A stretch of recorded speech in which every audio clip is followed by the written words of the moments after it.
Listen to your favorite shows live and on demand 24/7. Download the 77 WABC mobile app now. The Eastern world, it is exploding, violence flaring, bullets loading. You're old enough to kill, but not for voting. You don't believe in war, but what's that gun you're toting? And even the Jordan River has bodies floating, but you tell me over and over and over again, my friend, you don't believe we're on the eve of destruction.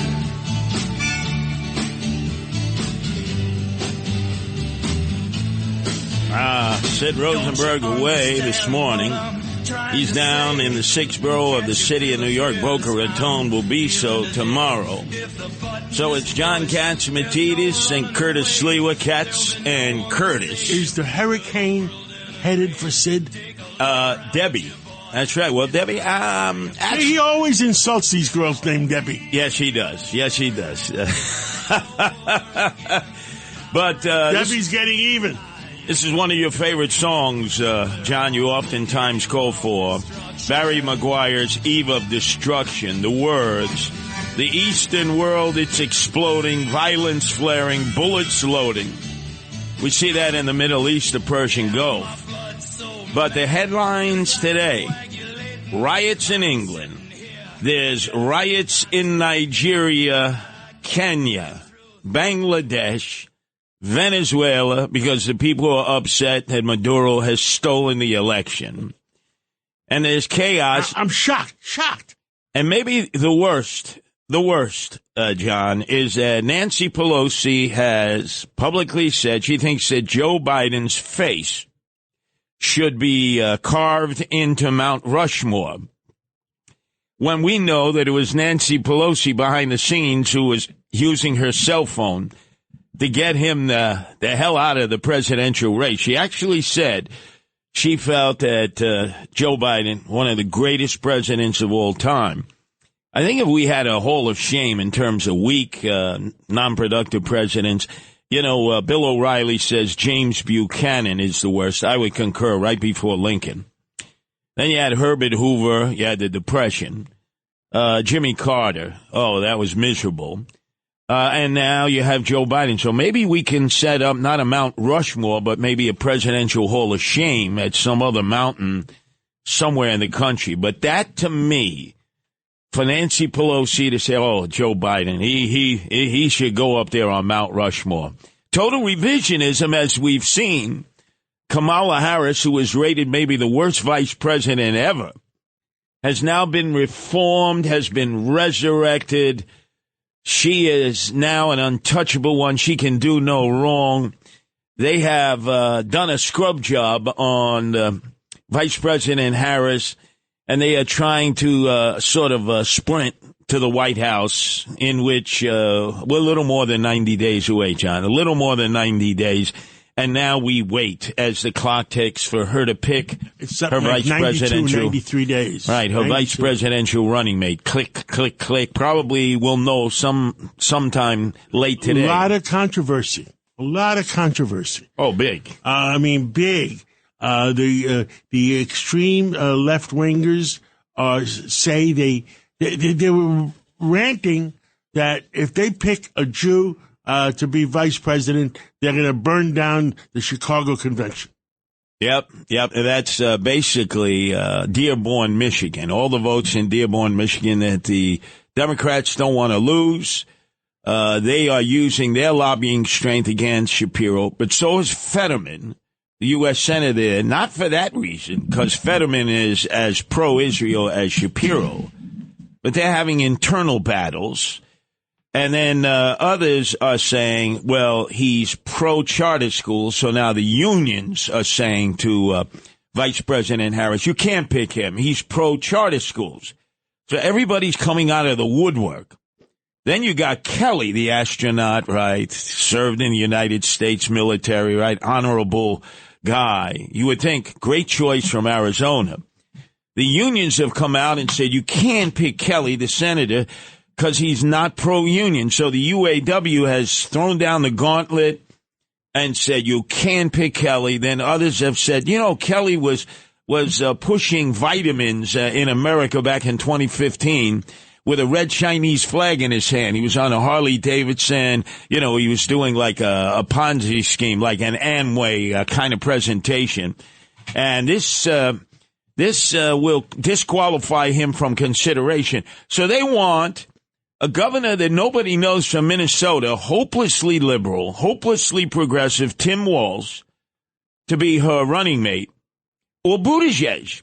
Now, Didn't Buttigieg take 3 months off for something or other, and he ignored what was going on in the whole transportation department for 3 months? Yeah, remember when all the ships were stranded out in the Pacific Ocean and the Atlantic Ocean waiting to come into port?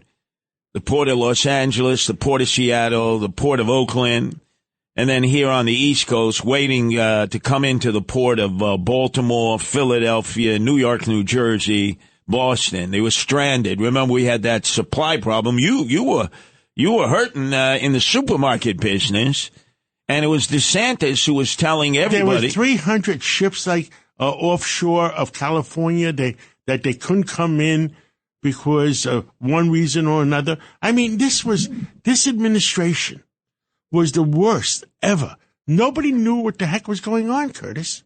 Absolutely. And he was busy nursing his new baby, as you know, with his husband. He took paternity leave for 3 months. He was missing in action. See, I was testing you. I wanted to know if you remember that. Oh, I remember that because there was a scene of him. I don't know. It was in such a weird, bizarre sort of time. He was nursing his baby. They have this artificial way you can nurse your baby.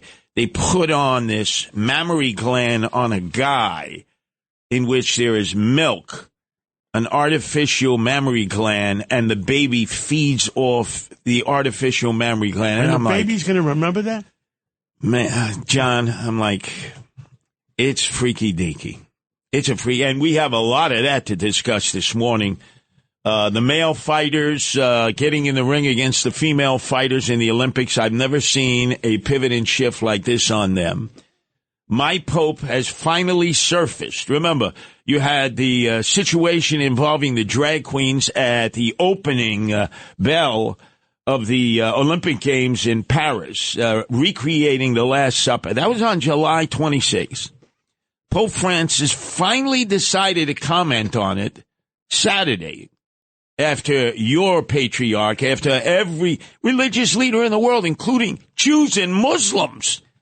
And finally, Pope Francis issued a papal decree and said this was a lack of respect to people who are faithgoers. A lack of respect. But he doesn't want an apology. And by the way, all the drag queens that were involved, there were 18 performers, no apology, no regrets. They'll do it again if they have to. And now, the one story Noam had on before, where did that bear come from? How did it get to the Central Park Zoo?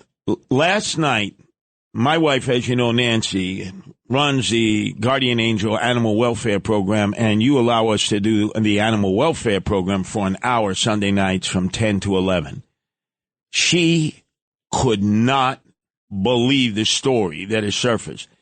RFK Jr., the choice of that Mama Luke, Frank Morano, who's back. Remember, Frank is the only one here supporting RFK Jr. for president. He went out and got him signatures to qualify him in New York State. He's doing a podcast with Roseanne Barr. Roseanne Barr.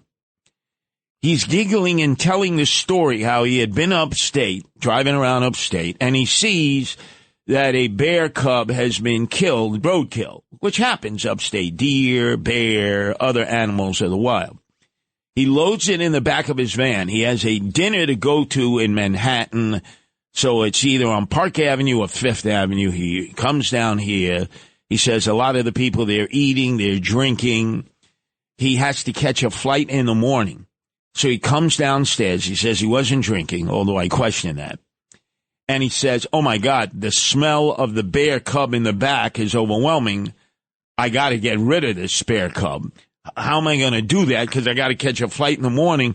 So he goes over to Central Park. He's got an old bicycle in the back of his van.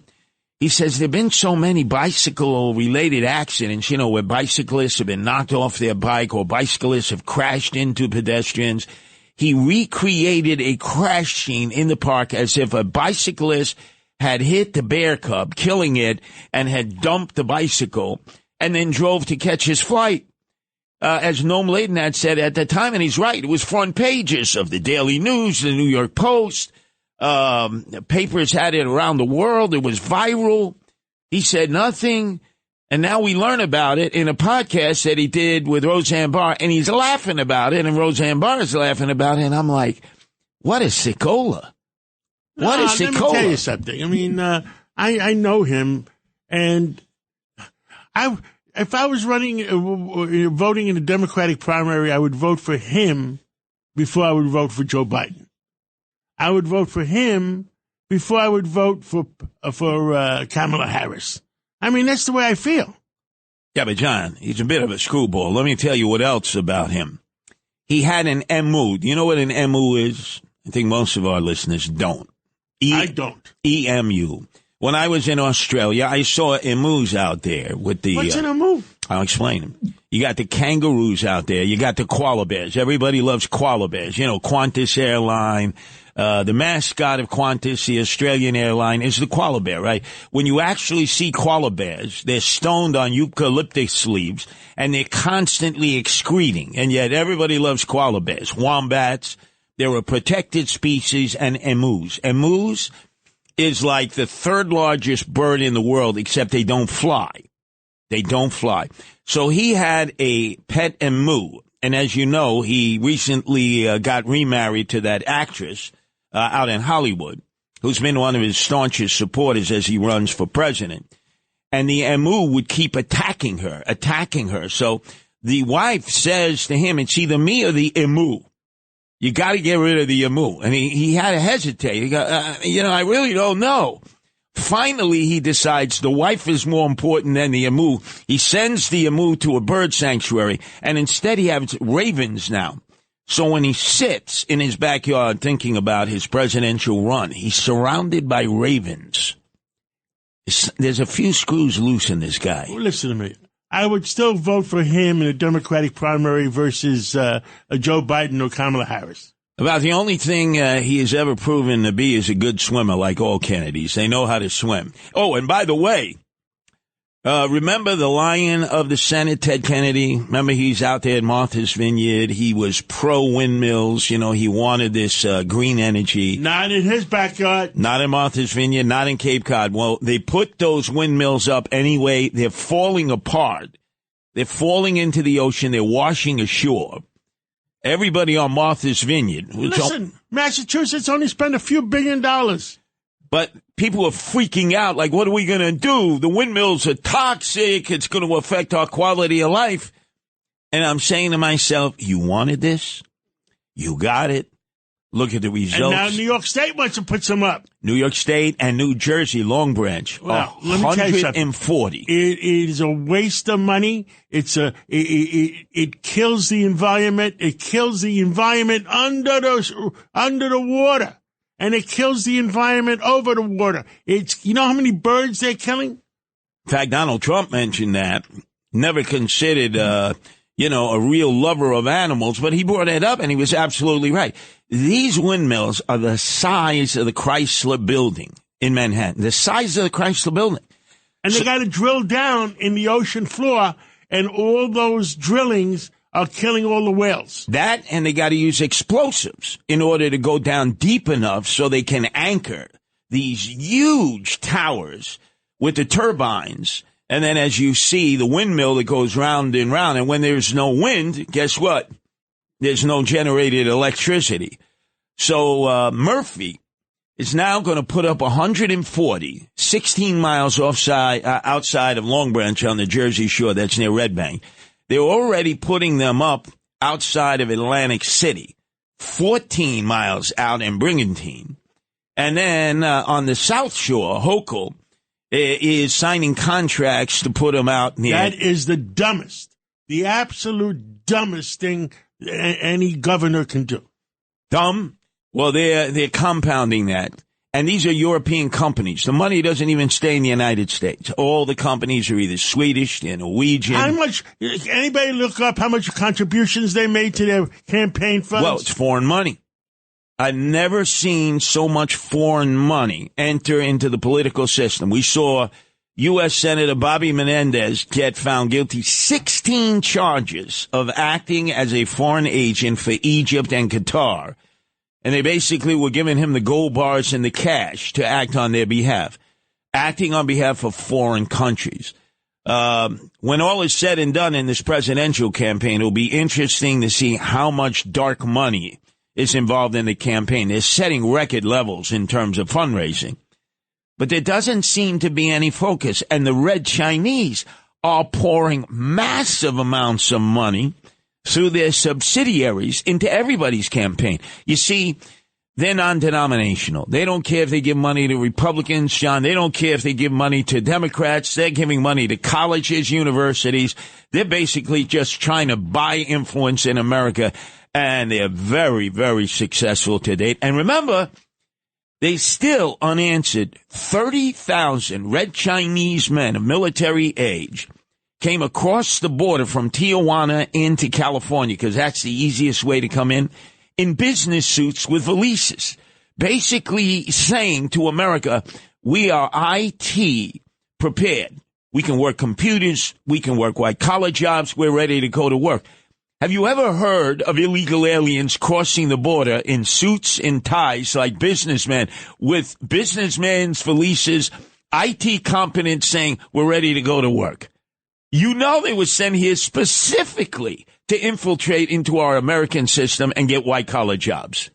Who is taking care of Washington more? Is it China or Iran? I'd say China. China has its tentacles into every state, every university, every city. The fentanyl? Constant.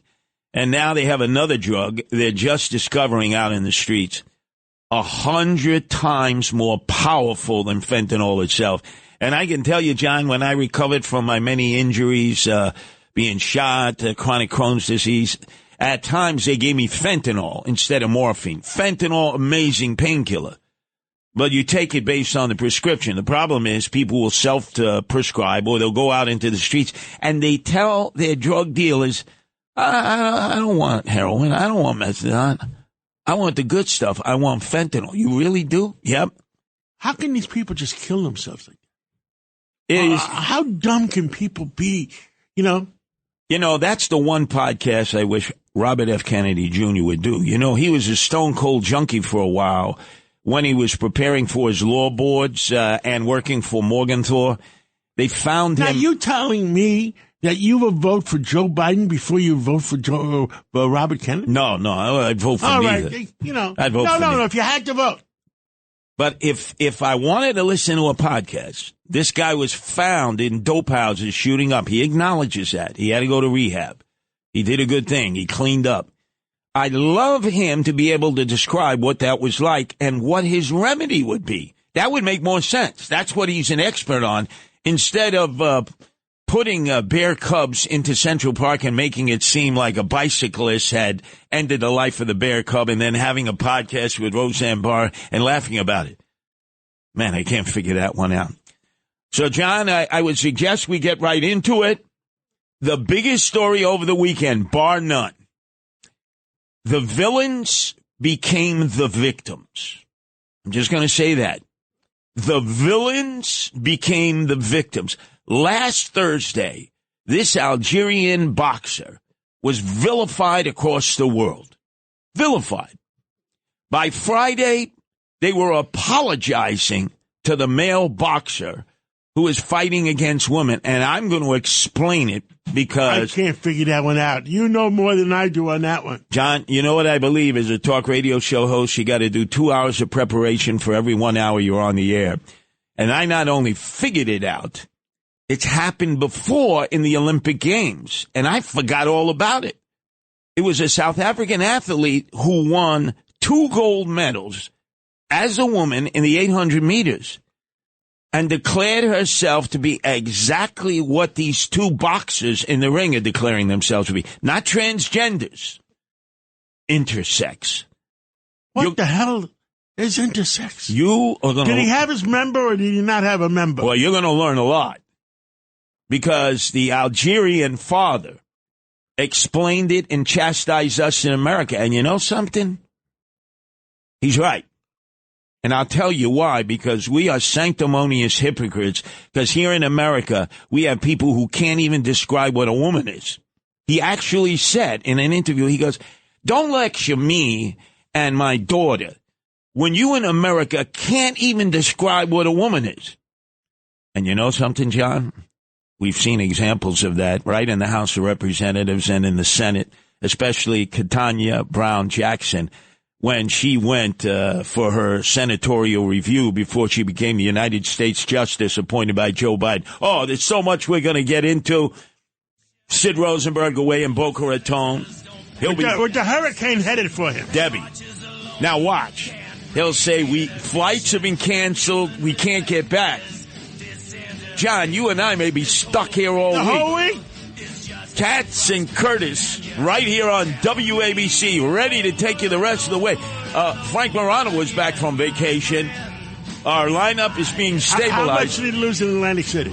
No, he didn't go to Atlantic City. Thank God, I banned him. Although I have the pictures. Atlantic City, John, is banning sleeping in the streets. You cannot sleep in the street. You can lose all your money in Atlantic City. You better not sleep in the streets, or you're going to jail. Take a look around to Selma, Alabama. You may leave here for 4 days in space, but when you return, it's the same old place. The pounding of the drums, the pride and disgrace. You can bury your dead, but don't leave a trace. Hate your next door neighbor, but don't forget to say grace and tell me over and over and over and over again, my friend, you don't believe we're on the eve of destruction.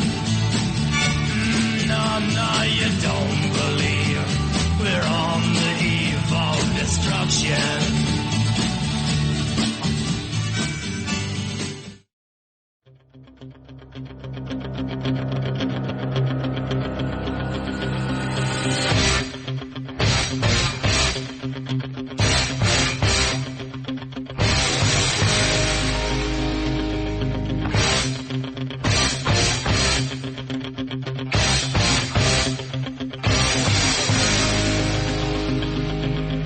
You have your eye of the tiger today, John.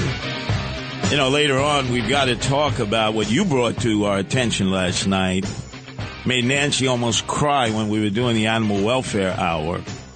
The woman who dove off of her platform house in the river in Long Island to try to rescue her best friend in the world, her dog.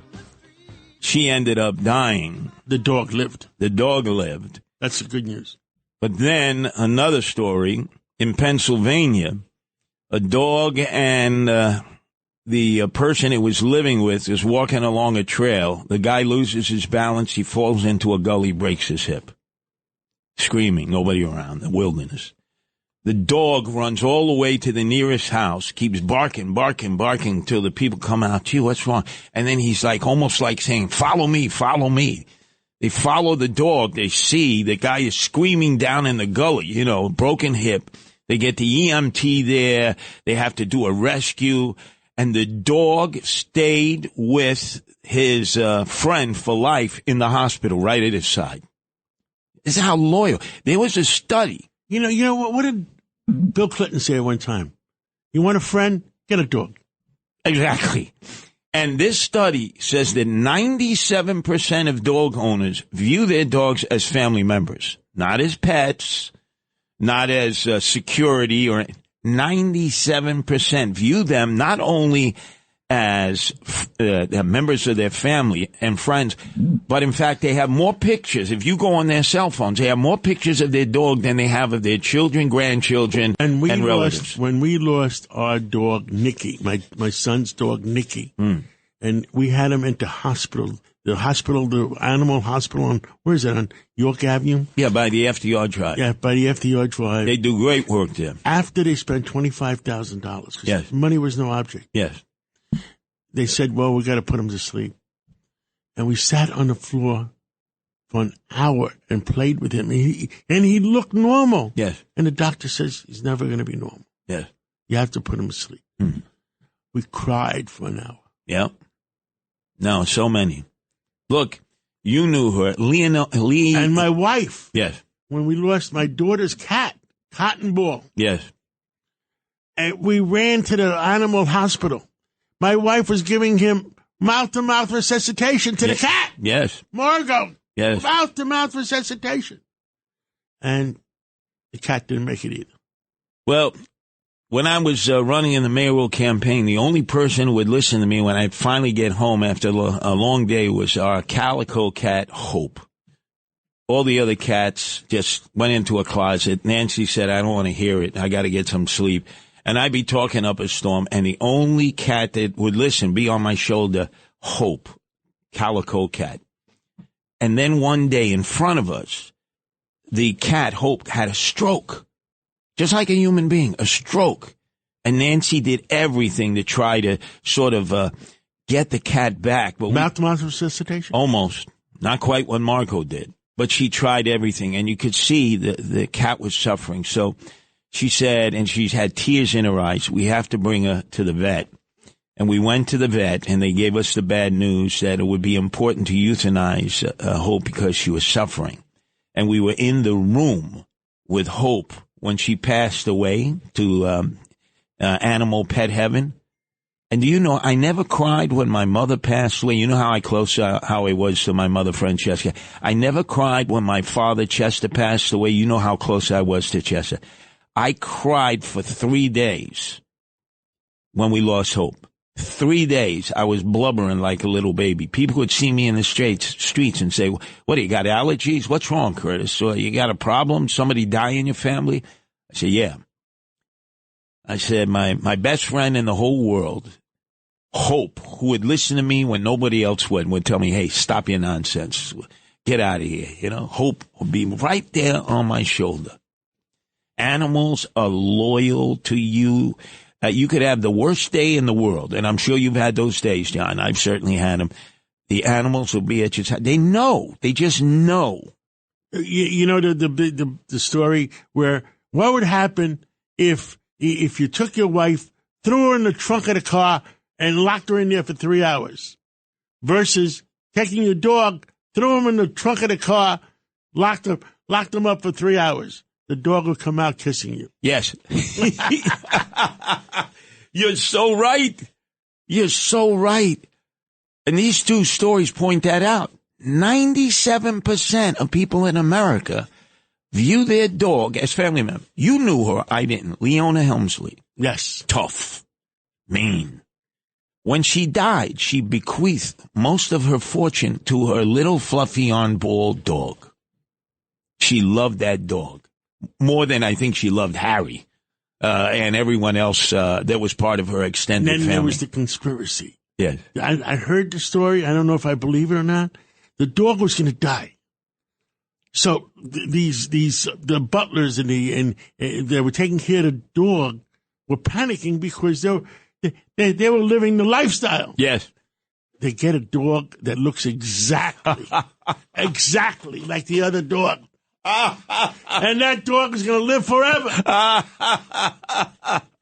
Apparently, they would if the dog dies, your job goes away. They would transport Leona Helmsley's dog in the limo from New York City, Manhattan, to, I guess she had a mansion in Connecticut. And the dog would be the only passenger in the limo. Well, I got one better. What was the KKR story? On Nabisco, when they bought, when they bought Winston cigarettes, what was it? And this CEO, Ross Johnson, would have a separate corporate jet, for the dogs to fly side by side with their jet because his wife didn't want to fly with the dogs. Wow. That is incredible. That beats your limousine story. Nope. I got one that beats it. All right. You remember what one time was the world's largest restaurant in Sheepshead Bay, right off of the Bell Parkway? Boy, the names, you see, I'm having a little Bidenomics. Well, we're both over 70. I know that. My God! I'm in the 70s. So Lundy's, what is it, Lundy? I remember Lundy's. I hope I got the right name. So the owner of Lundy's was quite eccentric. He lived on the roof. He had 12 Irish Terriers in his home there, and he had his butler and chauffeur and driver take them upstate to the Irish Alps, what we call the Jewish Himalayas, the Catskills, once a week to run around. And the chauffeur and butler would bring him back. He'd take care of the dogs. The owner was eccentric. He thought that the mob was trying to take his money because he never went to the bank. It was all cash at that time. It was the world's largest restaurant. He put the money in the wall. So one day he imagines that people are coming for him on the Bell Parkway. He gets his rifle. He starts shooting at cars on the Bell Parkway. They take him away for psychiatric observation in Kings County for 3 days. Where's that song? They're coming to take me away. Right. So he's in there 3 days. To take me away. They release him. They're coming to take me away. Oh, hee hee. You know where his butler and chauffeur ended up? Took all the money out of the walls and lived a life somewhere in Mexico the rest of his life with all of the guy's money that was in the walls. And it was the dogs. He loved the dogs more than he loved people. These are wealthy people, as you point out. Yep. Poor people. You know me, I deal with the homeless in the streets. You'll see a homeless guy or a homeless woman with an animal. The animal is there for a number of reasons, sometimes to protect them. Other times they use it when they're begging for money because you feel more sorry for the animal, the cat or the dog, than you do for the human being. But you'll see them and they feed their animals better than they feed themselves. So whether you're poor and you got no money or you're wealthy and you think you're on the top of the world, man, John, pets come before people in so many instances in our life. And there have been a series of stories over the weekend that prove that. Anyway, I've still teased the audience and I've teased you. You notice how I keep them strung along. These female boxers who are really males, you think, in the ring? Yeah, you still didn't give us that answer. Well, you got to keep listening. What do you think? I'm just going to give it away? I did a lot of research here. Will we get it by the 9 o'clock hour? You will get it. And remember, 2 hours of research for every hour you're on the air, and it pays off. Because you're going to learn why the world is now in support of men knocking out women in the ring, because they're really not men. What are they? They're intersex.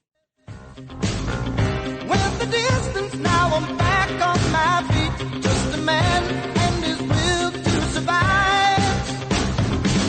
So many times it happens too fast. You trade your passion for glory. Don't lose your grip on the dreams of the past. You must fight just to keep them alive.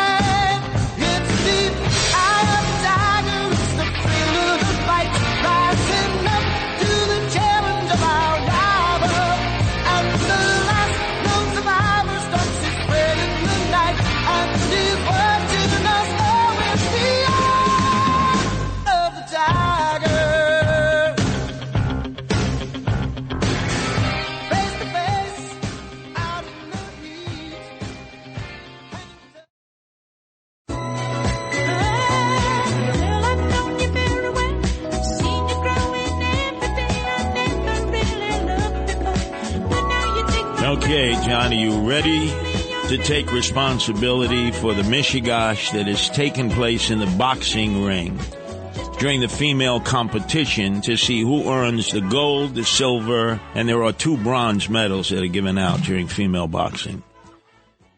I am waiting. Greeks. I am waiting. The Greeks. The father of the Algerian boxer in question. The Algerian boxer has been the most vocal. Then there's also a Taiwanese boxer who won his match. So they're in the semifinals. But it's really the Algerian boxer who announced after his victory over a Hungarian woman, I am a woman.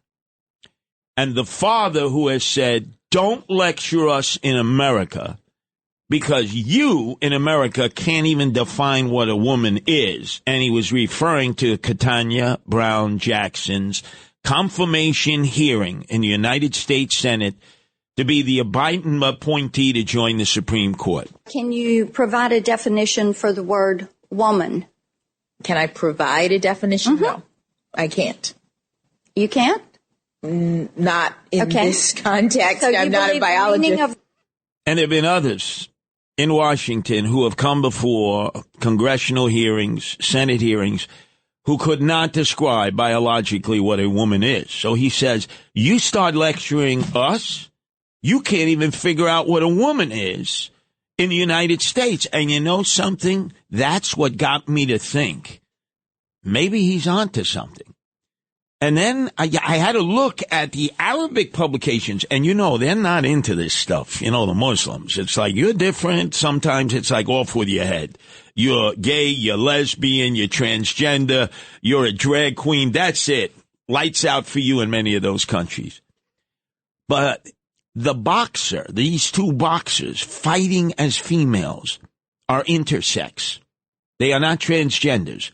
And you know who I blame for this? You Greeks. Us? Yes. The creators of Western civilization, right? Don't you always say Socrates, Plato, my favorite Diogenes, always looking for an honest man? Do you realize that it was your Greek gods in mythology, Greek mythology? You remember Hermes? Hermes, that the clothing line is named after. The people pay exorbitant amounts of money for Hermes products. The male. Aphrodite, considered the most beautiful woman of all the Greek goddesses. They married.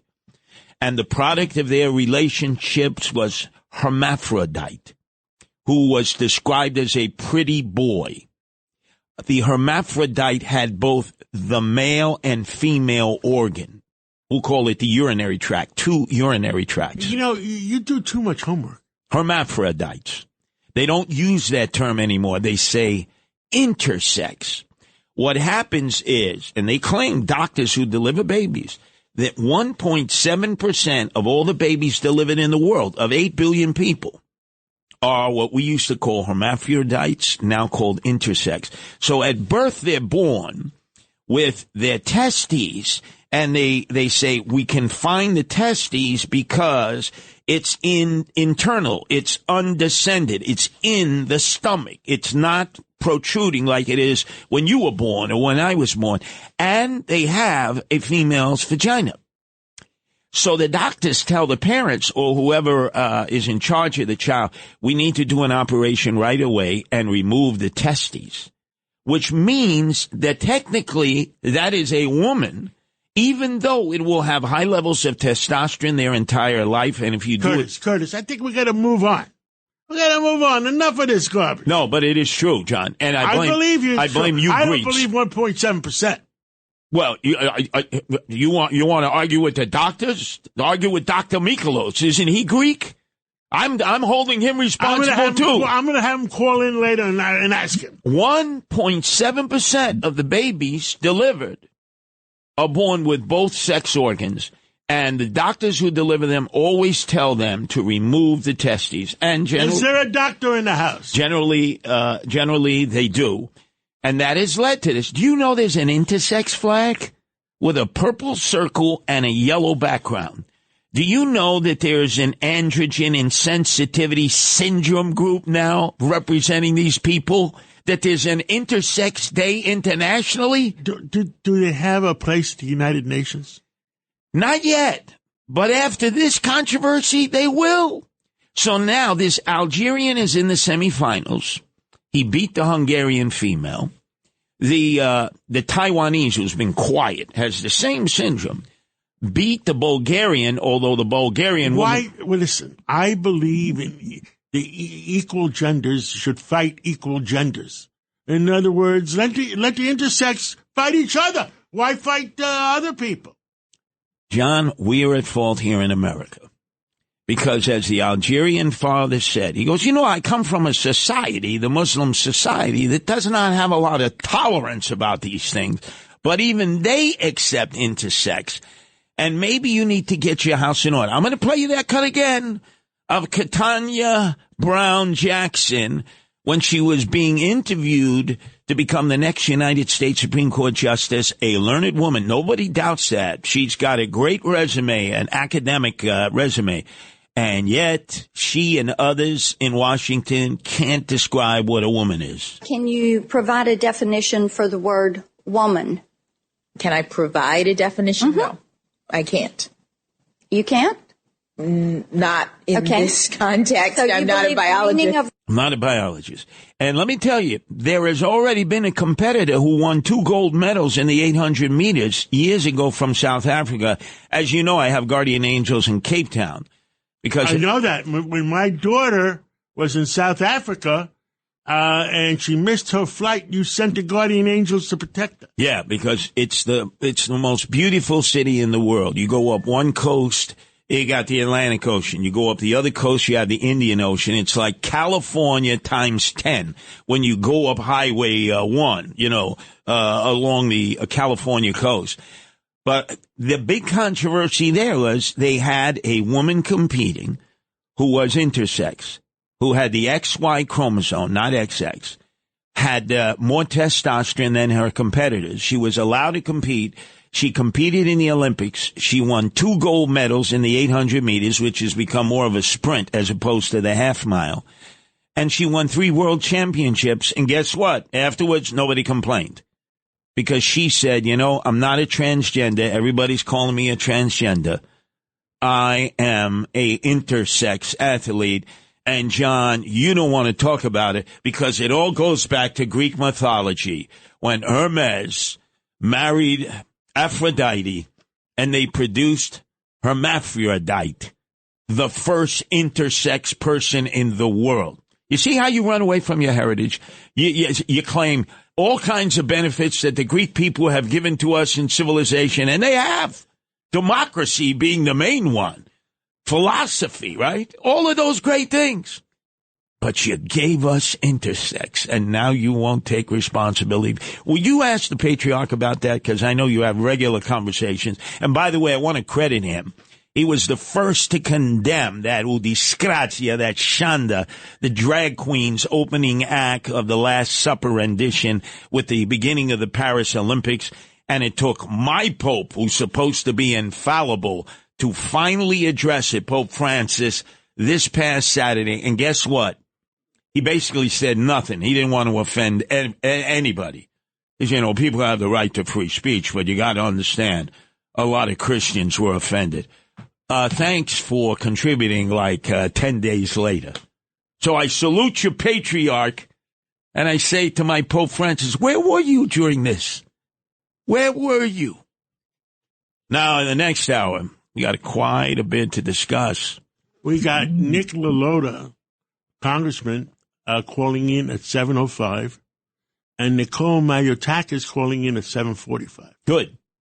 And Nick LaLota was, maybe we'll talk about it, was with me at the President Trump dinner at in the Hamptons. Did you tell Trump to knock off questioning Harris's background, part Indian, part black? Did you tell him that, I hope? Well, listen in at 7:05, you'll find out. And I'm going to tell you what the acting director of the Secret Service said on Friday. I'm not going to tell you right now. It is going to add to the conspiracy, not take away from it. For all of you doubters out there, all of you who said you're a kook, Sliwa, you're a conspirator, like Bill O'Reilly, when you hear what the acting director of the Secret Service said on Friday, you're going to realize that the Secret Service does not want you to know what happened in that cow patch in Butler County, Pennsylvania, 3 weeks ago, John. 3 weeks ago. And the plot thickens.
Katz and Curtis here, substituting for Sid Rosenberg, who... The summer wind. The guys in Florida are getting hit right now. It just hit landfall. Now, you're over in St. Petersburg. We'll discuss it later on. But it always seems to track up through the Gulf of Mexico and hits the West Coast. It never hits St. Petersburg.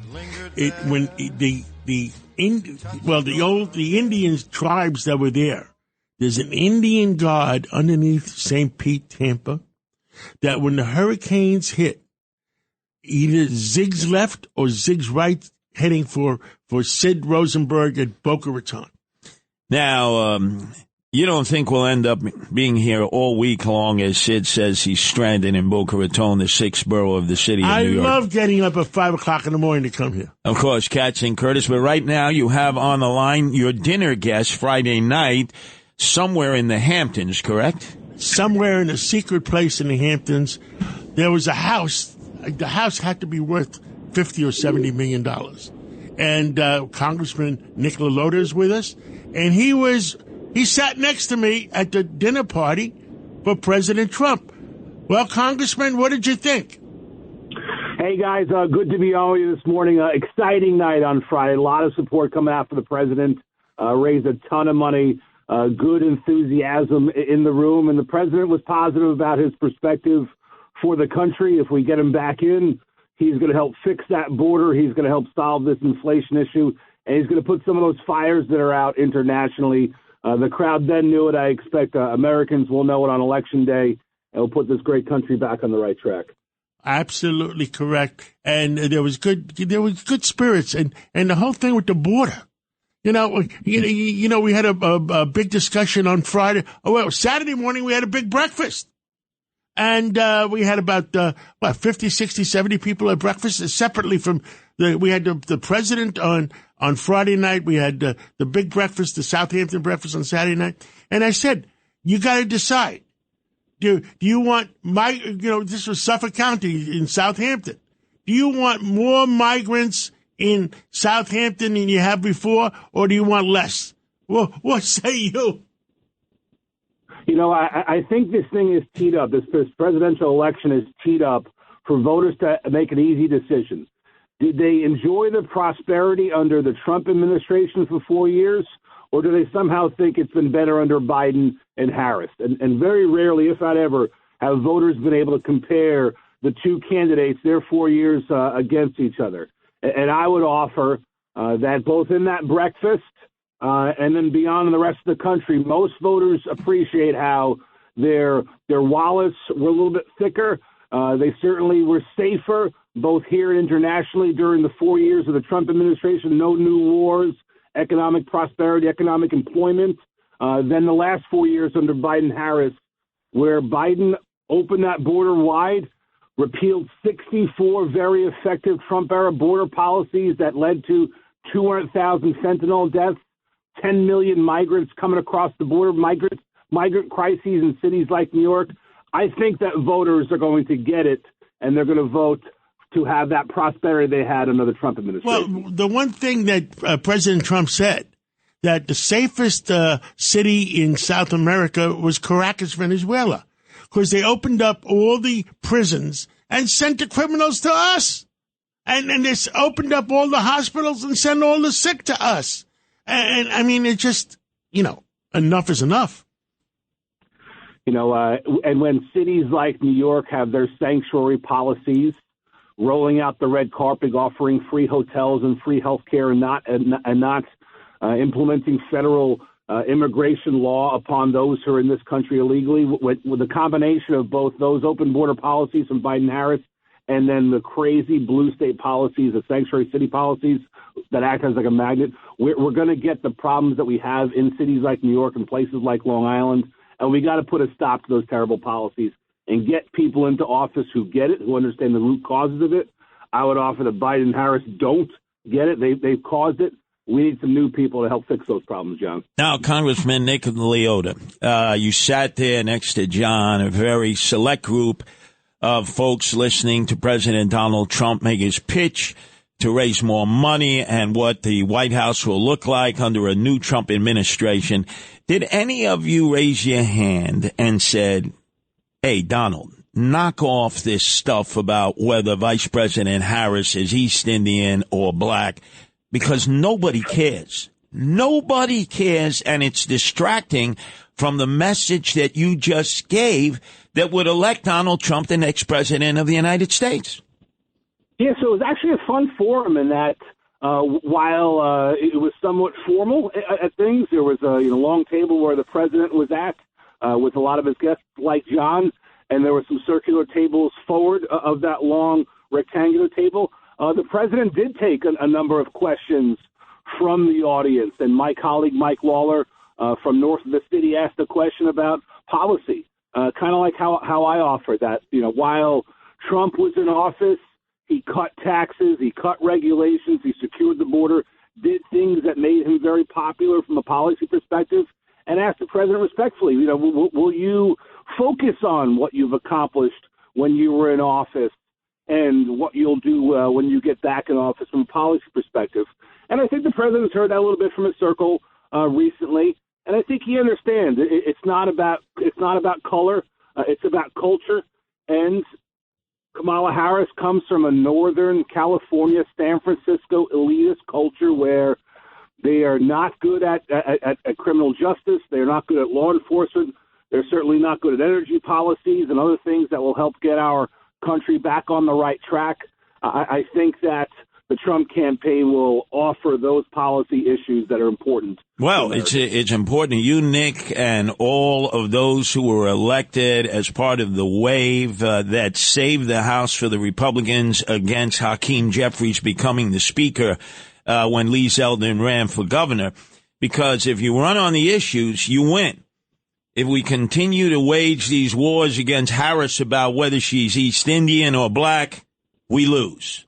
It's a losing proposition. Nobody likes that. Even Republicans. They say, knock it off, Donald. It's not relative to the run. It's a sprint. It's a little more than 90 days. And right now, the media, the mainstream media, is protecting Vice President Harris. She's going to get a boost at the convention unless there are all-out riots in the streets like 1968. So if the message is solid, as you just mentioned it, you guys will be back in the office. The Republicans will have the majority. But if not only might Trump lose, but you might lose the House, and then you got to deal with Hakeem Jeffries as the Speaker of the House. Well, I appreciate you mentioning New York and these House seats because the majority of the House of Representatives in 2022 went through New York, and again in 24 it will come through New York. And these seats that we won 2 years ago when Zeldin was on the top of the ticket, I won a district that President Biden had carried 2 years earlier. So did Brandon Williams, so did Anthony D'Esposito, so did Mike Lawler, so did Mark Molinaro.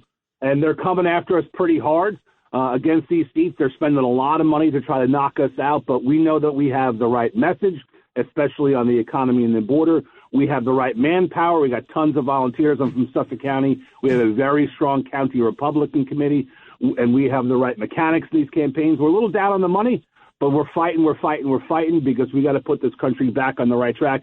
It is not about race. It is not even about gender, though the other party doesn't understand what the heck gender is these days. It is about policy, but I'll tell you this. This is why they did what they did and swapping Biden out and putting Harris in when they did. They want this honeymoon period because they don't want us talking about Harris's policies, about the border, about the economy. Listen, she's going to have a tough time in Pennsylvania. A smart person at breakfast told me the other day, a politician's first policy offering is their truest offering, and Harris's truest offering is she's against fracking. That's going to make it very tough for her to win. I think it's 19 electoral college votes. Congressman, you know what I said the other day? The people on the Pennsylvania border with fracking and getting oil and feeding their cars, they're driving Cadillacs and Mercedes-Benz. The people on the New York State border with no fracking and not enough energy, they're driving 55 Chevys. Rent-a-Rex, Yugos, whatever's left of them. But thank you, Congressman Nick Colota, obviously running in the old Lee Zeldin seat running for re-election with every other congressperson that's up for election across the nation. Now, how far does your district go, from where to where? It starts with the Nassau and Suffolk border in Huntington. It has the entire north shore of Suffolk County, Huntington, Smithtown, the northern half of Brookhaven, and all 5 East End towns, so both forks. Wow, that's a big, that's a lot of territory. Beautiful district, diverse, economically diverse, culturally diverse. And you're going to keep us, district. Hey, and you're going to, because I live there on weekends, you're going to keep our district safe? Yes, sir. We have a great motto in Suffolk County. We're going to keep you safe. My opponent also spends only the weekends in the district, too, as well. So maybe you guys will see each other on the LIE coming out. Thank you, Congressman. Interesting, John, for a while there. Remember George Santos? Everybody forgot him. He was going to challenge Nick Leota in a primary. He couldn't raise. What happened to George Santos? Well, I've warned all of my very dear, good Republican friends, do not talk to this guy. He's wired up like a Christmas tree. Notice he should have been already tried. Eastern District, right there in Central Islip is the federal courthouse. This guy has no defense. The trial would last all of 2 hours, and he would be sent to jail for about 30 years. Why do you think they've delayed the case, John? Whenever the feds delay a case, it's because they want you out there. You're like a sponge. And I have some idiot Republican friends who continue to call him on his cell phone. And guess what? Anybody who does, the feds are listening. Didn't Frank Morano have him on his radio show? Frank, Sid, they all had him. The guy is a person of no consequence. He's a total fraud, a fugazi, and yet you still have Republicans talking to him. Fugazi. Bill Fugazi was good. No, I know that, but watch out for Bill Fugazi. Just an advisory. By the way, the markets, don't look at the markets. They're in turmoil, and I don't know what's going to happen this morning, but at 8:30, Steve Moore is going to be calling in to tell us what's going on in the markets because Japan is in free fall. Oh, so you're going to blame the Japanese, right? Yes, blame the Japanese. Blame the Japanese. God is getting even. The bubble economy, right? You're going to blame the Japanese. No, we're going to find out what the heck is going on. Anyway. And by the way, Nicole Maggiotakis is calling in at 7:45. Yeah, hopefully she told the President, Donald Trump, to knock it off. Kamala Harris is mixed race. She's not from Bombay. Mixed race, which so many Americans are nowadays. So just knock it off and focus on the issues. All summer long, we sang a song, and then we strolled that golden sand. Two sweethearts and the summer wind. Like painted kites, those days and nights, they went flying by. The world was new beneath a blue umbrella sky. Then softer than a piper man, one day it called to you.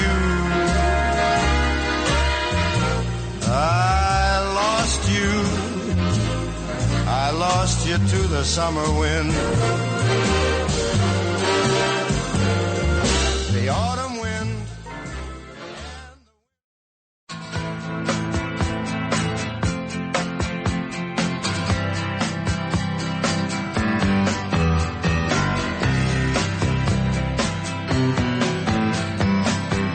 Someone told me long ago there's a calm before the storm. I know it's been coming for some time.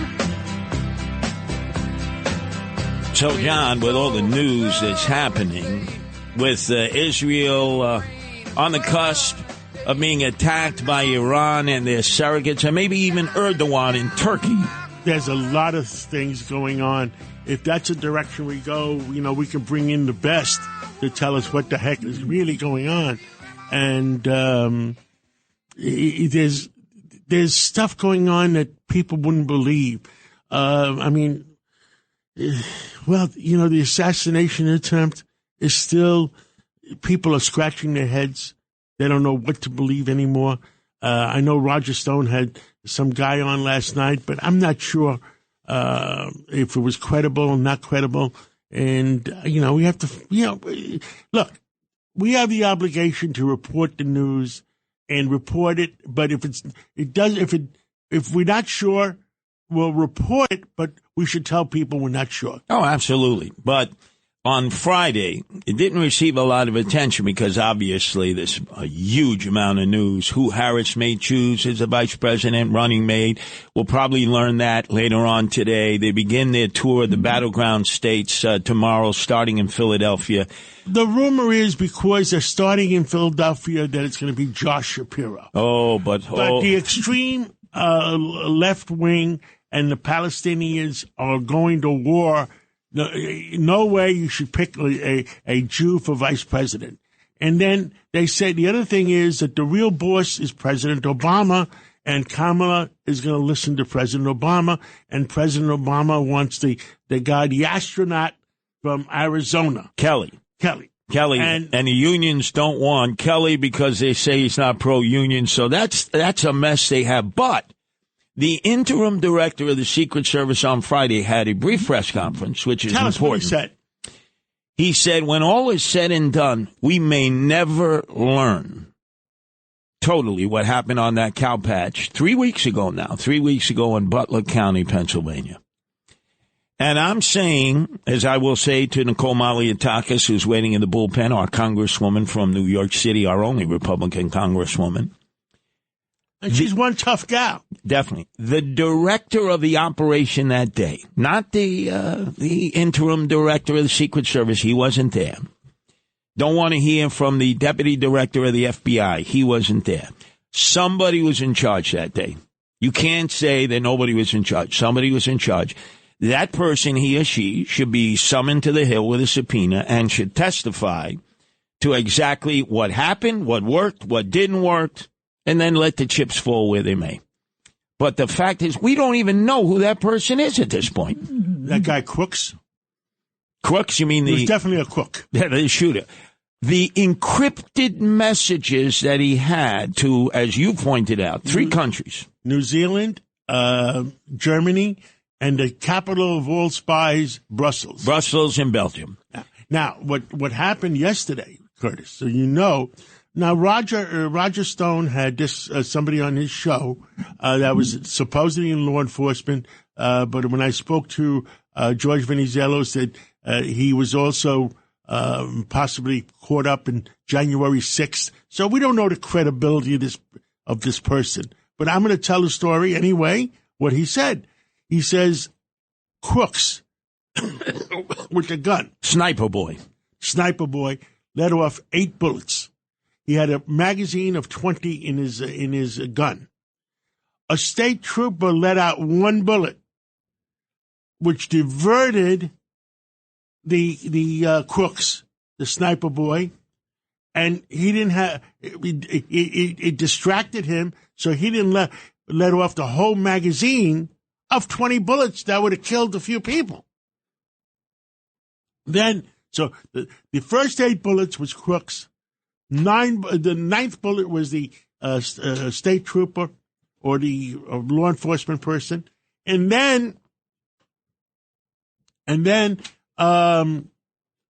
Secret Service did not kill until 16 seconds after the first bullet.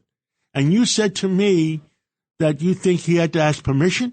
Well, I don't know about that. Well, this is why we need the director who is actually on the scene of the Secret Service operation to give testimony. Because what's been said, the sniper had the gunman in sight, asked for permission to take him out. Did not get that permission. 8 bullets. Right. And did not unload the magazine. Could have unloaded his full magazine, and there would have been more deaths and destruction. Supposedly by the 9th bullet by the other law enforcement person. It wasn't Secret Service. But for the acting director of the Secret Service, who was not there, to say to us on Friday, which makes 21 days later as of Saturday, that we may never know the full details of what happened in that cow pasture. This is not the book depository in Dallas. This is not Lee Harvey Oswald, who had a very sordid background. And by the way, lived briefly in the Bronx. A lot of people don't realize that because he had sort of a southern accent twang. They thought it was New Orleans. He actually lived in the Bronx, went to reform school in Manhattan before his mother moved him down to New Orleans. That I understand. Well, a lot of complications to that. A lot of complications. And we have a new guest. We have a new guest in the studio. Is the temperature okay? It's perfect, John. Okay. Perfect. We have Judge Richard Weinberg that worked for Peter Vallone for 15 years, and you were his consigliere? Correct. And then 15 years Supreme Court judge? Correct. And then you have a new 15-year contract. I owe you 7.5. With That's Red correct. Apple. I owe you 7.5. And 7.5 to go. Exactly right. Okay.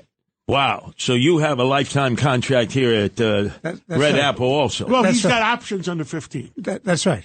Well, Curtis has 30 years. 30 years. When I came back after losing the election to Eric Adams, 5 days later, I was back on the air, and John said, you have a 30-year, no-cut contract.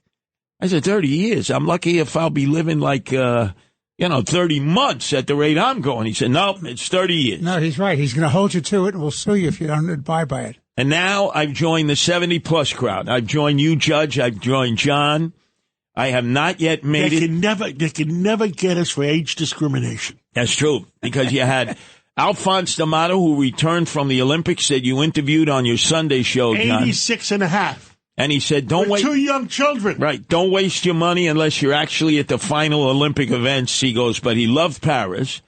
And then, of course, you have the 90-plus club, Cindy Adams, who got 2 diplomas, not one, of the high school that she didn't graduate from, Jackson High School. And I get bupkis, Judge. I get bupkis from the high school that I didn't graduate from. And Peter King always They should dances have named on the me. school after you, Curtis. Well, it's no longer in existence, but Peter King, he always comes on, he goes, I graduated from Brooklyn Prep, Curtis Sliwa didn't. Boom. I'm going to get John Sexton to come on, and we'll discuss it on the air. We have to. John Sexton, nobody seems to be able to find, was the chancellor of NYU, led the... He was the dean of the law school, and he's president of the university. A great man. The expansion of NYU all over the world. Absolutely. Would do his graduation. He did a great job. In Yankee Stadium. It was John Bradamus, then Jay Oliva, and then Mr. Sexton. And you know who got me into Brooklyn Prep because I failed the 2 entrance tests? John Sexton used his legacy chip, and he said to Father Jack Alexander, who was the headmaster, I never asked you for a favor. I never asked you, Father Alexander, for a favor. I'm asking you to give this young man a chance, because I had no one who had ever gone to Brooklyn Prep. And Father Jack Alexander looked at me and he goes, I'm going to do this for John Sexton, who has been our biggest supporter, because he had graduated from Brooklyn Prep. But he goes, I have a feeling, just an intuitive feeling, that you're going to be on the outside looking in.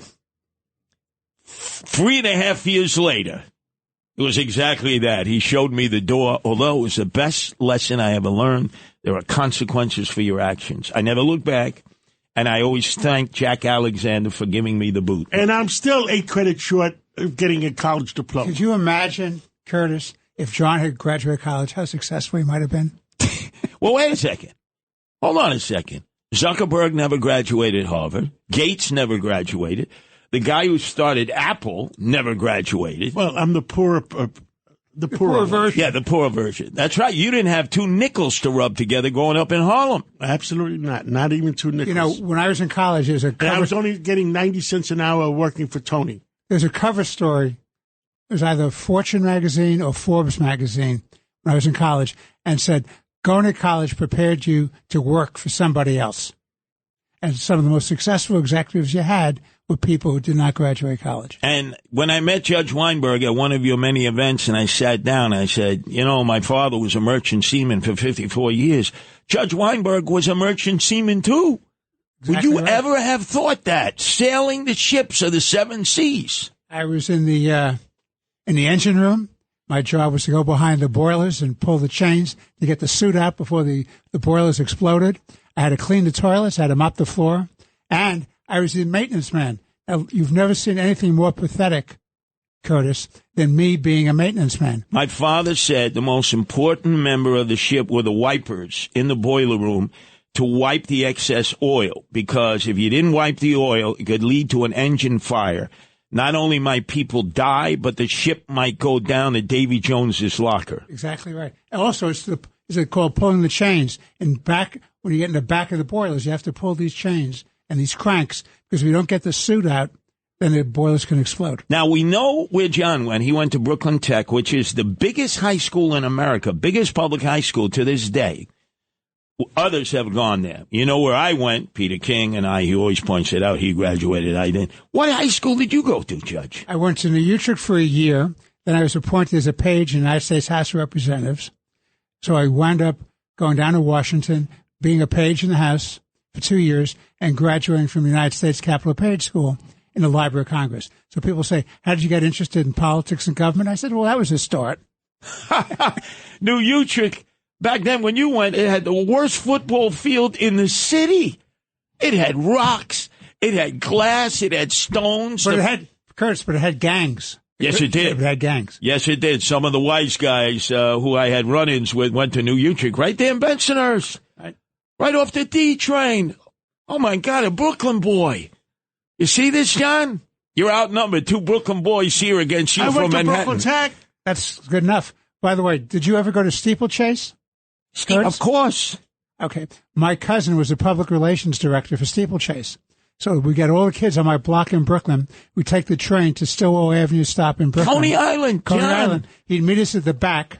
He'd give us the little round pass. We have to punch the holes on the ride. He'd give me $100. He said, don't eat here. Go to Nathan's.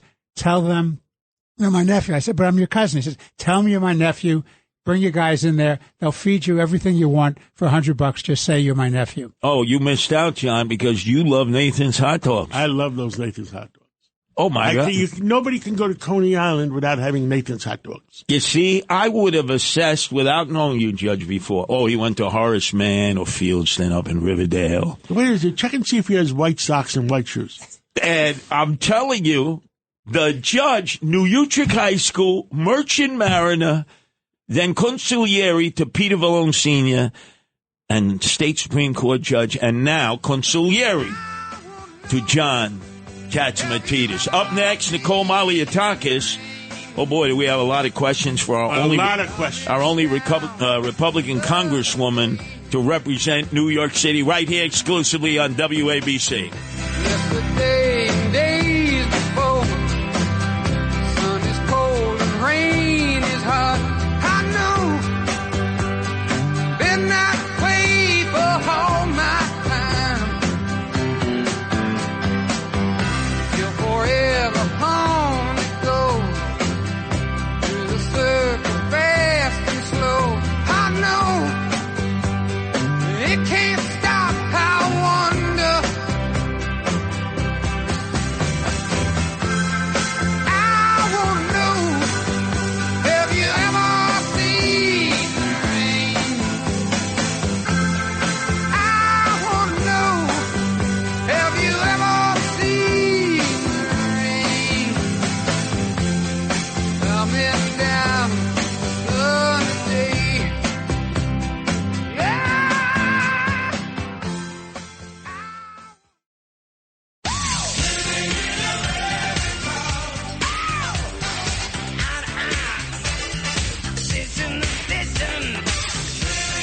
Wow, John, front page story, New York Post.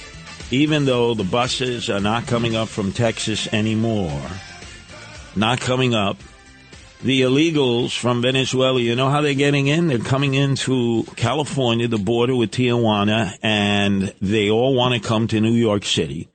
They're finding their own way to come here as they continue to pour in. And they say because New York City gives the most to the migrants, it's a sanctuary city and a sanctuary state. So they work their way all the way from San Diego to New York City on their own.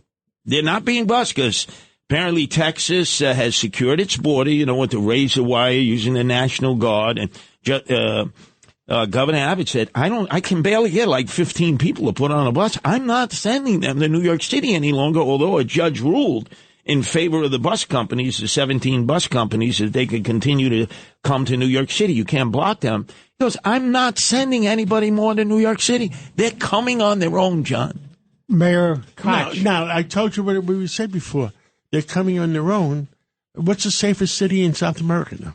Caracas. President Trump. Of course. When I had dinner with him on Friday night, the safest city in South America is Caracas. Of course. They sent all the criminals to New York. It's what happened with the boat people. The Marielitos. Right. That Carter sent over. By the way, Koch famously said that he would not increase benefits for people, welfare benefits, because he wouldn't want to make it too attractive to be in New York. Yeah, you're right. But meantime, on the line now, we have our Republican Congresswoman, the only one in all 5 boroughs, Nicole Malliotakis, who's been railing about this, the invasion with all the illegals, and many of them with criminal intent. Nicole Malliotakis. Good morning, Nicole. Good morning, guys. Well, Nicole, there's so many things happening. Nicole representing the great state, the great island of Staten Island, also Brooklyn. That's right. And, and Curtis is a Brooklyn guy, and Judge Weinberg is a Brooklyn guy, and I went to Brooklyn Tech. So we're all Brooklyn somehow. One way or another, we're all Brooklyn. And, what did it say? 1 out of 15 people in the country are somehow know somebody or related to somebody in Brooklyn. That's right. On its own would be the 4th largest city in America. And Dershowitz, Professor Dershowitz, wants to do a 1 hour show just on Brooklyn. He's a Brooklyn boy. He's a Brooklyn boy. Dr. Fauci and Secretary Yellen are also from Brooklyn. In fact, from my district in Bay Ridge, as is Maria Bartiromo. I love Maria, but Yellen, she wants to spend $78 trillion on climate change. Yeah, you should, Nicole, ask for her diploma back from Fort Hamilton High School. She's lost her mind. Well, first of all, I want to just chime in on what you were saying earlier about the migrants in New York City, because there's 3 of us right here on this call that would not have allowed this to happen if we all ran for mayor, right? John, Curtis, myself. If we were mayor. Wait. Judge Weinberg did not run for mayor. I'm announcing my candidacy right now.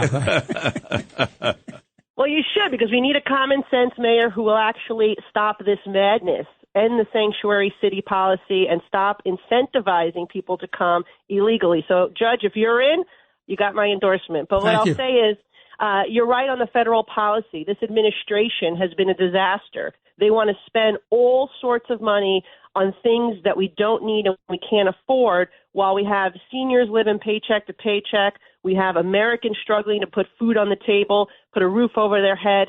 It's their inflationary spending and their anti-energy policies, John, that has fueled this inflation and has led to everything increasing. From we were paying $1.25 less for gas when President Trump was in office. $1.25 per gallon less. What this administration is doing, it made the poor people in the United States poorer. Double the price of gasoline, just about. They made the food prices up 30 to 40%. You can't afford to buy a house with 7% interest rates. It made the poor people and middle class poorer.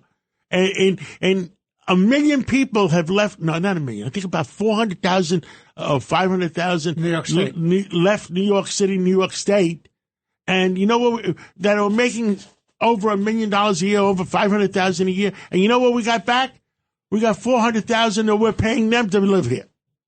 And, John, if they think they're struggling now, New Yorkers and Americans, with this inflationary food and energy costs thanks to the Biden administration, it's going to get worse, because President Trump's tax cuts for the middle class. Remember, he gave an across-the-board tax cut for working people, our middle class, and he doubled the standard deduction, and he doubled the family child tax credit, and the Biden-Harris administration, both of them have said they're going to let it expire if they continue to control next year. And so, by the way, some breaking news. What happened to breaking news? Yeah, there's nobody in the control booth. What do you? Breaking news. Okay, I'll say it myself.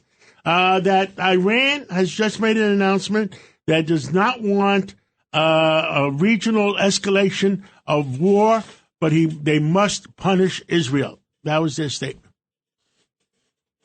Well, John, I'll tell you that Israel, sadly, was attacked on October 7th because Iran funded Hamas. And where did they get that money from? From the sanctions, the waivers that the Biden administration put in place. Remember, they waived the sanctions, the maximum strength policies of President Trump. And that gave Iran the ability to be enriched. And also they waived the sanctions so civilians can continue working on their nuclear program in Iran. And so those were very dangerous decisions.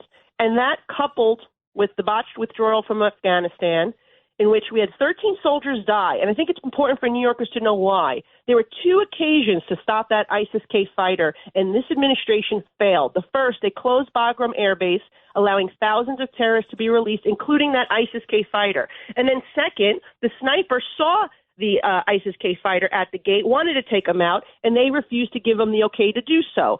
So this is just one bad decision after another, and it's costing American lives, and it's costing our allies lives.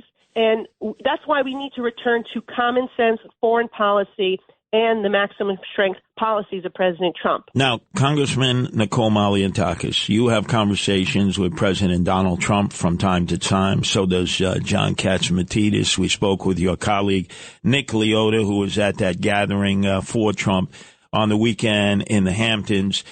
Could you please ask him to knock off talking about Vice President Harris's racial identity, being part East Indian, part black? Nobody cares, Nicole. Look, you have two identities, Cuban, right, and Greek. America is filled with people with two identities, sometimes 3, 4 or more. Nobody cares. All those issues you just mentioned, that John mentioned, is the keys to victory in saving our country. But to talk about whether she's Indian or black just drives people over to the Democratic side, or they just won't show up to vote. Well, you know, what's interesting is your friend, Diane Savino, texted me the same thing the other day. So finally, we got something that Curtis and Diane Savino, people from the complete opposite sides, actually agree on. And I agree with you. I think we need to focus on the policies, because if you just do the comparison, it is so stark. We had economic prosperity, we had affordability in this country, we had national security, we had secure borders, we had somebody in office who respected our police and law enforcement. President Trump needs to stick to that. And I have told him, let's focus on those economic policies, because you're the one who cut taxes across the board for our middle class, our working families. You're the one who doubled the child tax credit. Don't let the Democrats steal that away from you. And in addition to that, I do believe that, you know, just from an overall prosperity, right, things were more affordable. The interest rates now, by the way, are the highest they've been in 2 decades. So as John mentioned earlier, families can't afford to buy that first home. And the last mortgage I got, Nicole, on my summer home, I paid 2 3/4% interest under President Trump.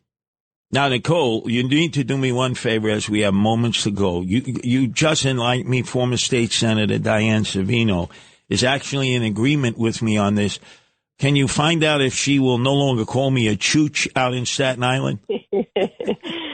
Well, you know, she said it was worth it just to hear you talk about it on the radio. So now she got double bang for her buck here. Well, believe it or not, we actually were in the same facility. She was celebrating her birthday with her family and friends, and I wished her a happy birthday. What'd you call a facility? Yes.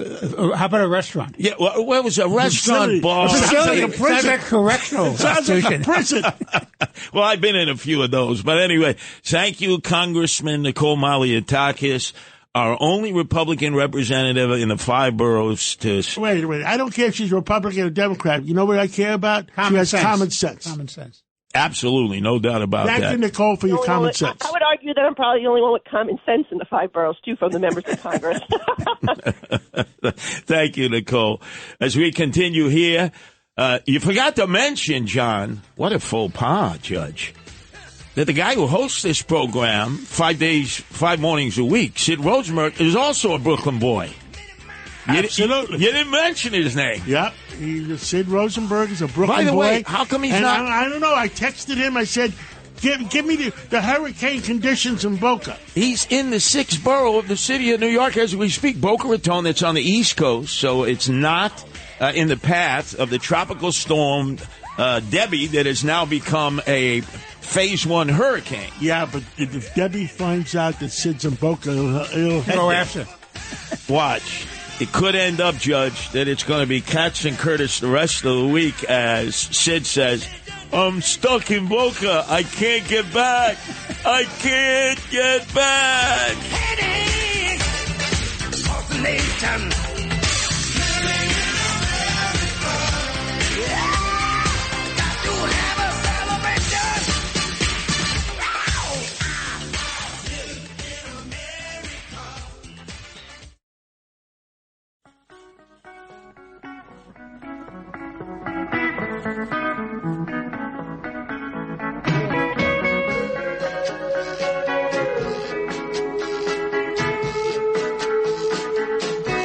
Well, no call from Sid Rosenberg in the 6th borough of New York City, Boca Raton. You think the power is out? Hurricane Debbie, Hurricane level 1 now, has hit ashore or right offshore of the west coast of Florida, up near Tallahassee, avoiding your area, St. Petersburg. It always misses St. Pete. St. Pete, Tampa, in 100 years, we only had 2 hurricanes. Do your homework. I'm telling you, I have a feeling we are going to be Katz and Curtis tomorrow, also subbing for Sid. Watch him say, I got to stay down here the rest of the week because of the hurricane damage in Boca Raton. There is no hurricane damage there. And he's not calling in and giving us a... He's probably on the beach already. Debbie report. I understand we got General Kellogg on. General Kellogg, how are you? Yeah, I'm on. Yeah, I'm here. How you guys doing? Good. They just there was just breaking news in Iran, and they said that they don't want to escalate the war in the Middle East, but they must punish Israel. Give us a report. What the heck is going on over there? Yeah, I think it's really very interesting to watch when you think about it. What I mean by that is the Israelis really did something pretty dramatic when they went after the number 1 guy in Hamas, Haniya, killed him in Iran. And they got the number 2 Hezbollah guy, Shukr, their military leader as well. It kind of sent a message. So the Iranians are kind of in a bind. And when you look at the supreme leader of Iran, Ali Khamenei, he's almost like, okay, now what do I do? Do I really escalate against Israel and take the consequences of what that happens? Or would I talk a good game and kind of do a little bit of a pinprick? And I think that's for the reason why you haven't seen a real reaction yet. Because I think the Iranians, to be very candid with you, John, they're running scared, meaning they don't know what the Israelis are going to do or the capacity or capability to do it. So I don't think, the way it sounds, if you listen to what they're saying, they're not going to have a major escalation against Israel, which is good. But it also shows why there's an importance to strong deterrence, because it puts the other guy on the back foot, the adversary. So I think when you look at it, it was a high-risk situation. Why? Because you could have a miscalculation. And I'm not too sure we're there. I think what the Israelis did was so bold, it threw the Iranians off. Now, I could be wrong, but they haven't responded as of yet, as of today, I mean, in major response. And if they don't respond strongly, it just shows what they are. They're afraid, they're weak. They talk a good game, but they don't play a good game, and the Israelis exposed it. And what we should have done is we should have capitalized on it. Instead of us continuing to worry about the Iranians, they should worry about us. They should worry about Israel. And we should support Israel full stop, making sure that they send a very strong message, which they've done, and we back them up with force. Because the Russians are backing the Iranians, as are the Chinese. So I think right now we're kind of, long answer to a short question, we're kind of dodging a bullet right now. But we'll see. This thing's not over yet. But the Israelis sent a strong message, and the Iranians, I think, are afraid to respond. Judge Richard Weinberg, you want to ask a question? Good morning, John. Good to talk to you again, sir. What I want to say to you is it's very troubling and you've pointed out that the United States shows weakness, shows appeasement, Israel shows strength and courage. And when Kamala Harris, after she met with Netanyahu, went out there and lambasted Israel and Netanyahu, they sent a signal out that they didn't have Israel's back. And that, I think, certainly encouraged that attack against that Druze community. What are your thoughts? I think you're right on the money. Absolutely. Look, adversaries, aggressors always respond to weakness. And part of that weakness is not necessarily military weakness. It's verbal weakness, diplomatic weakness.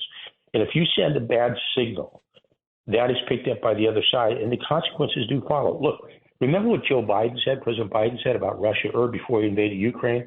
Well, this is an exact quote, a minor incursion may be okay. Well, their definition of Russians' definition of minor incursion is probably significantly different than my interpretation of one. So when she sends a comment like that, or when you get over 100 Democrats not showing up to listen to Prime Minister Netanyahu speak in the well of the House of Representatives of the United States, that sends a signal. So that's a signal of weakness or non-commitment, or we're divided. And you should never send that signal.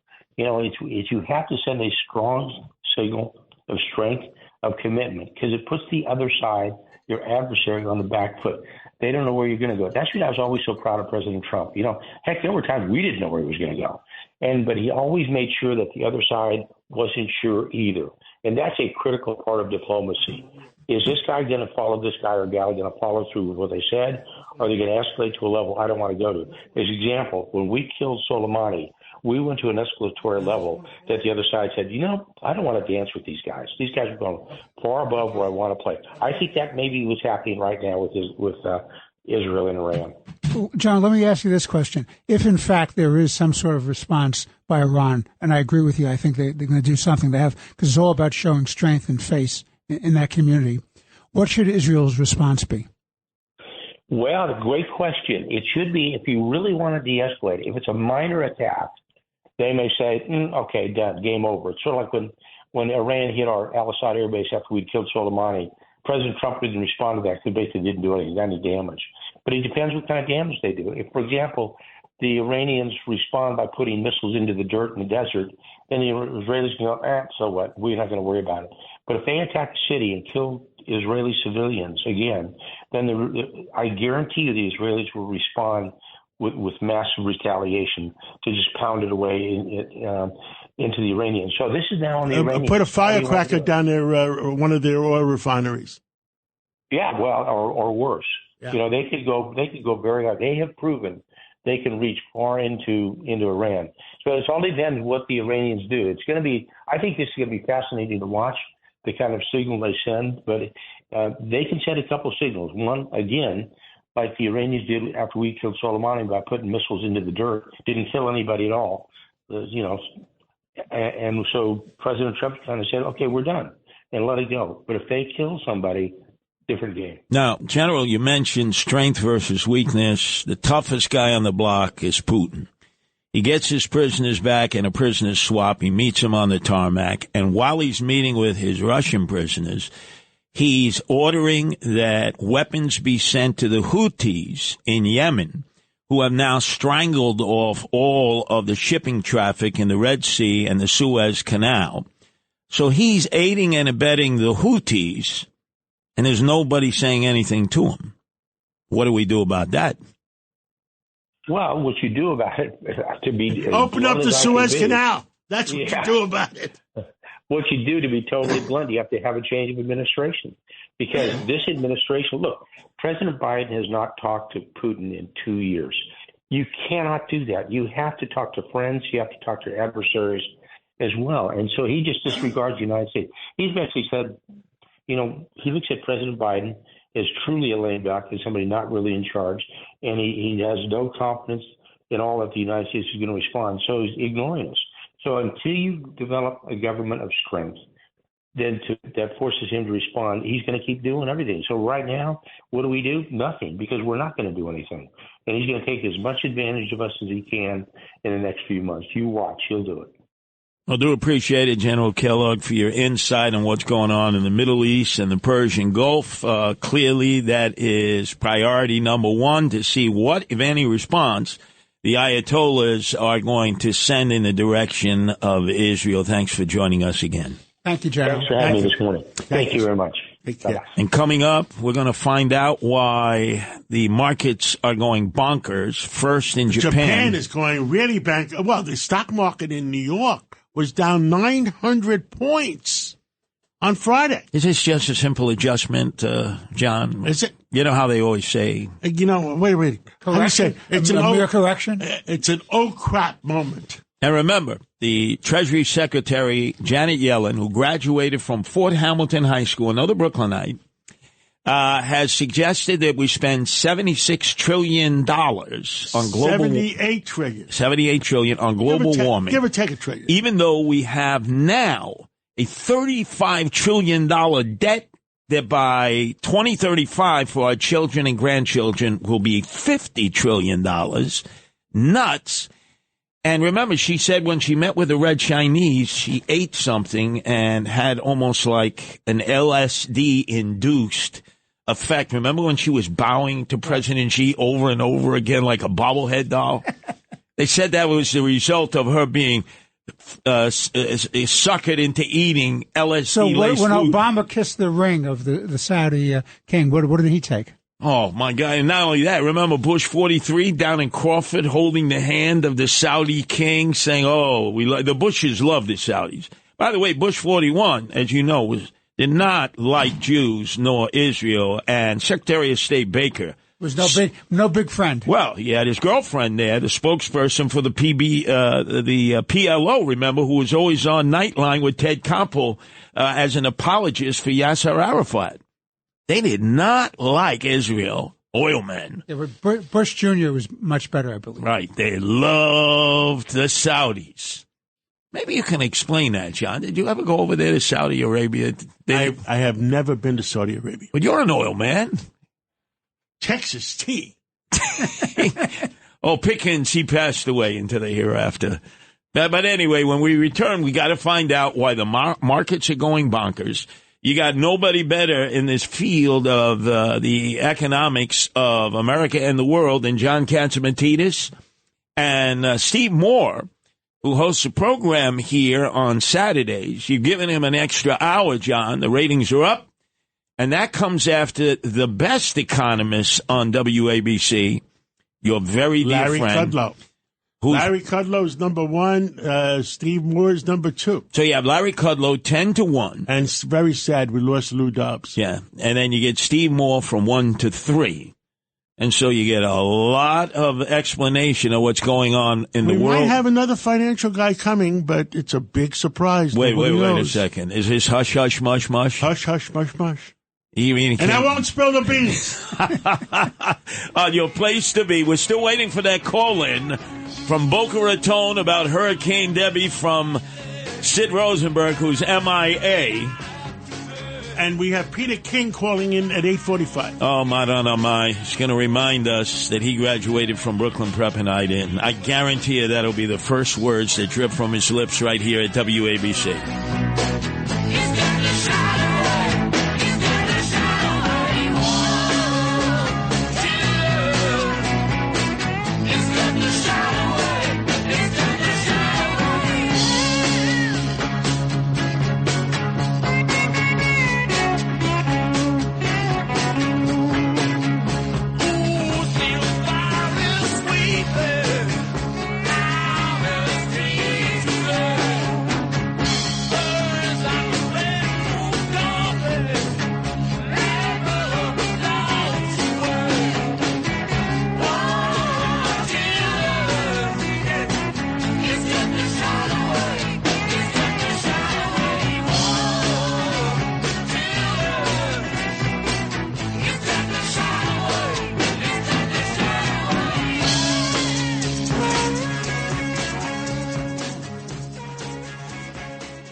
joined. It's a round table now for Sid, who still has not called in from Florida about Hurricane Debbie. I mean, you think he might be underwater? He may have no power. He's out of sight. No power? That's right, out of sight, out of mind. That's a potential, even though he's on the East Coast and the hurricane has come on land on the West Coast. Hurricane Debbie knows he's there. Yeah. And cell service is very bad in that area. Yeah. So anyway, as a result, it's John Catsimatidis, yours truly, Curtis Sliwa, George V., who joined us just walked on in. Friday. George Venizelos, the head of the FBI in New York for 4 years. Right, who explained about how to deal with the Secret Service and the FBI and all their, I would call it idiosyncrasies right now because it's still pending. And Judge Weinberg, who ran the city for 15 years along with Peter Malone. And we learned was actually a merchant mariner for a while and went to New Utrecht High School. But now on the line, Steve Moore, the man of the hour. What's happening? The markets are going bonkers. What's going on, Steve? Good morning, guys. Well, it is a traumatic morning, and we saw markets plunge over the weekend. Japan had its worst sell-off in 20 years, and it's happening all over the world, led by the NASDAQ. And the question, of course, is why this is happening. Is this just going to be a blip, or is this the start of a financial meltdown? I don't think any of us know the answer right now, but I'm looking at the big board right now, John. The Dow is futures are down 1,200 points. 1,200 points? Yeah, that's a big, and on top of the 800 points they lost on Friday. So what's going on here? I mean, I don't think anybody knows for sure, but my best guess is that two things happened. We got that lousy jobs report that you and I talked about on Friday on your show, John, that just showed the economy is really slowing down. It's telling Powell, the Fed chairman, he doesn't know what the heck he's doing. Well, that's true, too. So you got the bad jobs report that showed the economy slowing down. And then I think that you're right. I think the Fed has been a little bit behind the curve here. I think they're going to have to act quickly. You know, right now commodity prices are falling rapidly. So the inflation problem is over. Now we've actually moved to a system where prices are falling rapidly for commodities because there's no demand right now because the economy is slowing down. And then the third factor, and this is probably the most controversial thing I'll say, and I'd love your guys' reaction to this, I do think there's a bit of a Kamala crash going on here. You know, over the last 2 weeks, Trump's odds of winning have gone from 62% to 52%, as Kamala has had this crazy honeymoon period where the press is just, you know, she can do no wrong. And I think investors are getting a little spooked about the idea of Kamala Harris actually being in the White House. What do you guys think? Well, I think she's having a honeymoon, and she's, Biden was hiding, I guess, and she's over there. She's got pretty suits on, and she's, colorful suits, and she's in Atlanta dancing, and she, people are seeing that. There's finally a live person. I'm not sure she's. Right, exactly. I am not sure she's allowed to make any decisions. People are so happy. Anything. People are so happy that Biden is gone. Yeah, that's true too. But also, if you notice, she's given no interviews. She's done no spontaneous. Everything is scripted, and even her backtracking on all her her positions like on fracking and on single-payer health care and all these other crazy positions she's taken, packing the Supreme Court. If you notice that it's always a spokesperson who's saying, oh, she doesn't believe this anymore or that anymore. We want to see people have not really been able to see the real Kamala because she's been scripted. Totally. But Steve Moore, you're bringing this all to the forefront. We all know this. That's her weakness, her Achilles heel. Yep. But the candidate, President Donald Trump, is obsessed with focusing on her diverse background of being East Indian and black. And nobody cares, Steve. Nobody cares. I agree. Oh, I know. That was such a snafu. And look, as you guys know, I'm an advisor to Trump on the economy, and I love the man as you do, John. But, sometimes I just don't get him. I mean, this weekend he was in Georgia. We've got to win Georgia. He's giving big, speech there at a rally, and he attacks the Georgia governor. Now, look, I know those two have had some tiffs, but how does that help to attack the Georgia governor? He's a Republican. Look. And popular. How does that? Wait. Don't we have that song? It's time to make up and kiss. Yes, exactly. Kiss and make up. So, look, you got to, politics, as you guys know, is about addition, not subtraction. So, but look, Trump has been pretty good, except I thought that was a mistake in Georgia to attack it. And I got a lot of calls from my friend in Georgia saying, why is Trump doing this? Now, Steve, I got to ask you a question because I listened first to Kudlow 3 hours, and then you continue for 2 hours. Well, I have ugats, they say in Italian bupkis. But they really... He's got the secret fund that nobody knows about. Yeah, I'd like to know what that is. But anyway, the point is, how do we know when all is said and done, this is not just a readjustment of the world economy and the stock market that has returned baffle profits to investors and obviously to stockbrokers and stock firms? Well, that's a great question. And the answer is we don't know if this is just a blip.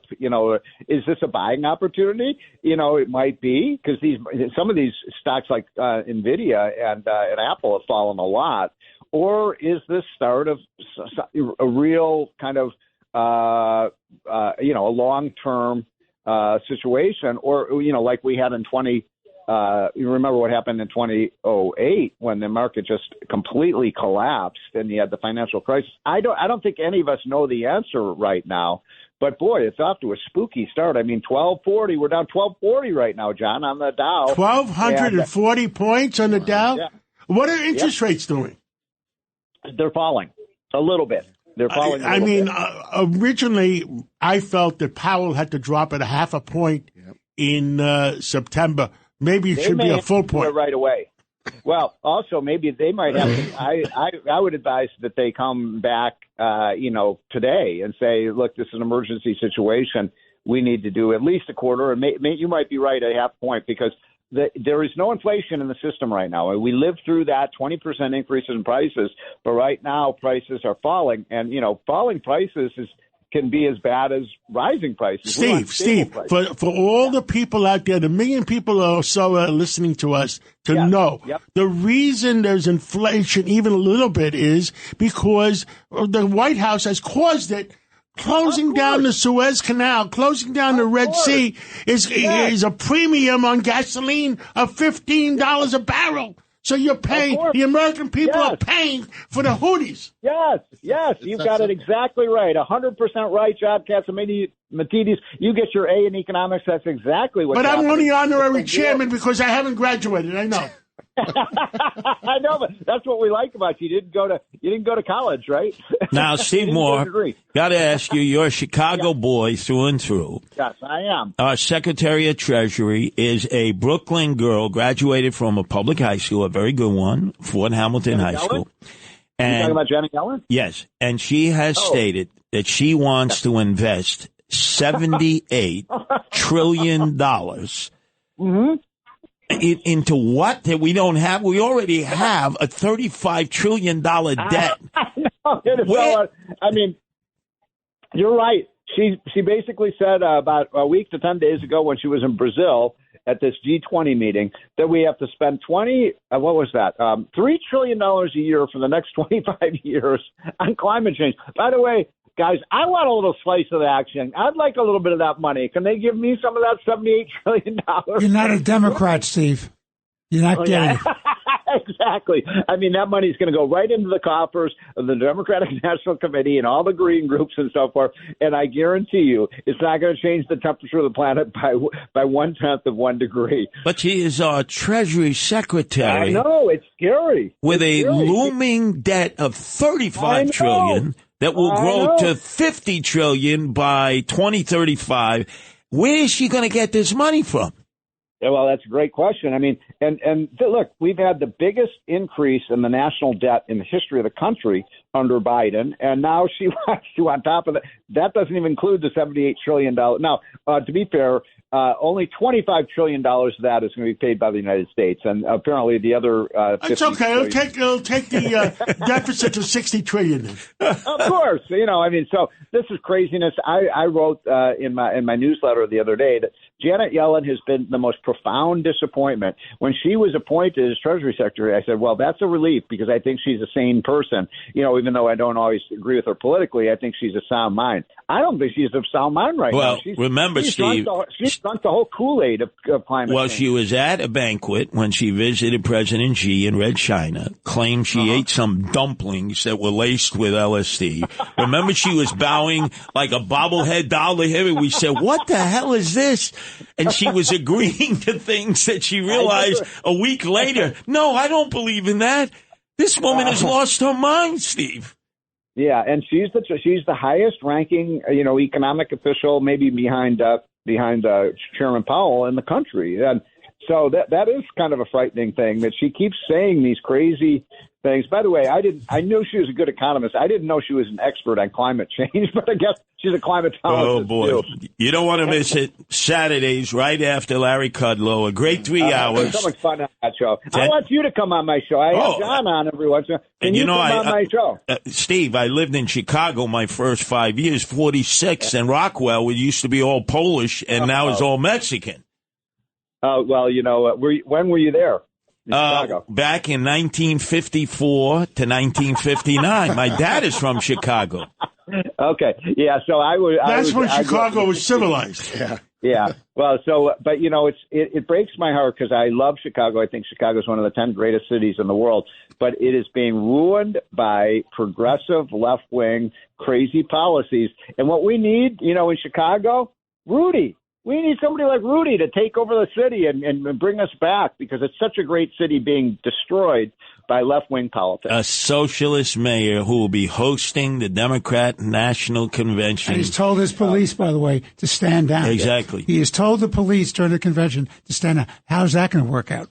Yeah, I remember, by the way, guys, I'm old enough to remember 68. You guys remember the 68 convention in Chicago? Yes. Oh, yeah. Abby Hoffman, Jerry Rubin, the Yipsters. Oh, God. Daley. Yeah, with all the violence that was going on and craziness.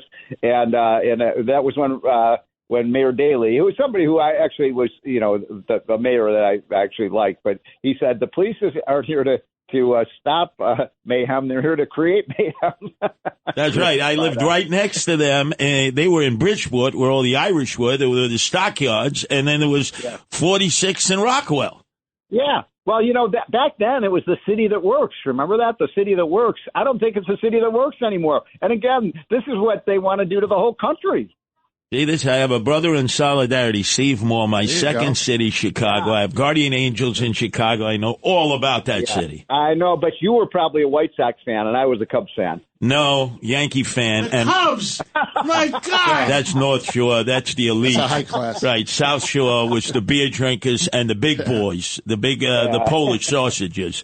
But anyway, appreciate it. I tell you guys this. The heartbreak of my life was when the Mets beat the Cubs in 1969. We were 68. We're supposed to go to the World Series, and then the Mets go to the World Series and win the World Series. Yeah, you had it, and you gave it up, Steve. The Miracle Mets. Remember them? Yep. Absolutely. Do appreciate it. Steve Moore, you want to listen? He's got an extra hour now on Saturdays after Larry Kudlow, 10 to 1, followed by Steve Moore, 1 to 3. Right here on WABC. And a little tease. John Catsimatidis has said we may have someone in the bullpen, another big-time economist. But I'm going to tease something for the 9 o'clock hour. My wife joined me on the other side of midnight. On the weekends, I do 6 hours to the break of dawn. She found something that even John Catsimatidis cannot do, to bring me and Eric Adams together. Wow. In the 9 o'clock hour, you're going to hear it. I did an hour on this on the other side of midnight, and it will bring you in a time machine back to a time where we were all friends sitting in front of the boob tube, amazed week after week after week. More than that, I'm not going to say I'm grateful to my wife, Nancy. She's always keeping me out of trouble right here in our place to be, WABC.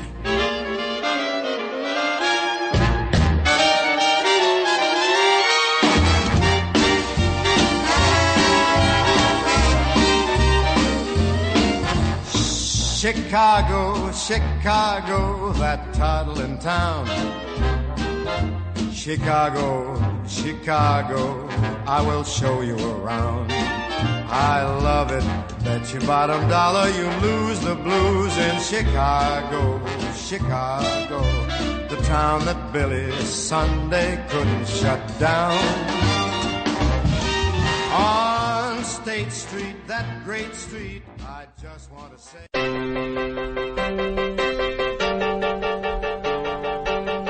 Oh, here he is, my nemesis. On the line, Congressman Peter King, who's now joining the foursome here. We're the four horsemen here. And we've learned that George V. actually went to kindergarten in Brooklyn. So now we've covered Brooklyn through and through. Some Brooklyn legend. But I don't think that Peter King ever lived in Brooklyn. And by the way, Alan Dershowitz heard us talking about Brooklyn, and he's coming up on 9:30. Yeah, so Peter King, did you ever live in Brooklyn? My grandparents lived in Brooklyn. I went to high school and college in Brooklyn. And even though I've never announced this before, Curtis, I graduated from high school Brooklyn Prep, which you got thrown out of. So I graduated from Brooklyn Tech. He predicted you would bring that up. I don't even know why. I don't like being on the show with a high school dropout. I mean, this is terrible. I mean, Peter, I'm here to protect you. And I was 8 credits short from graduating from NYU Heights campus. Well, all I know is, Curtis, I can see Evans Field from my classroom window in Brooklyn Prep. I saw it started being torn down, but at least I saw it. And I went there many times as a kid. Brooklyn's a great place. And Curtis, in your own way, you're a nice guy, but you keep asking me to use undue influence to get you your high school diploma.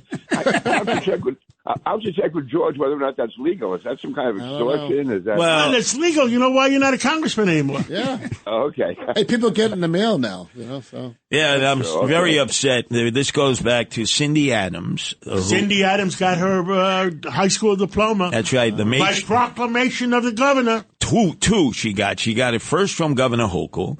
Then they went out to Jackson, where she had gone to high school, and she had to leave in order to go work.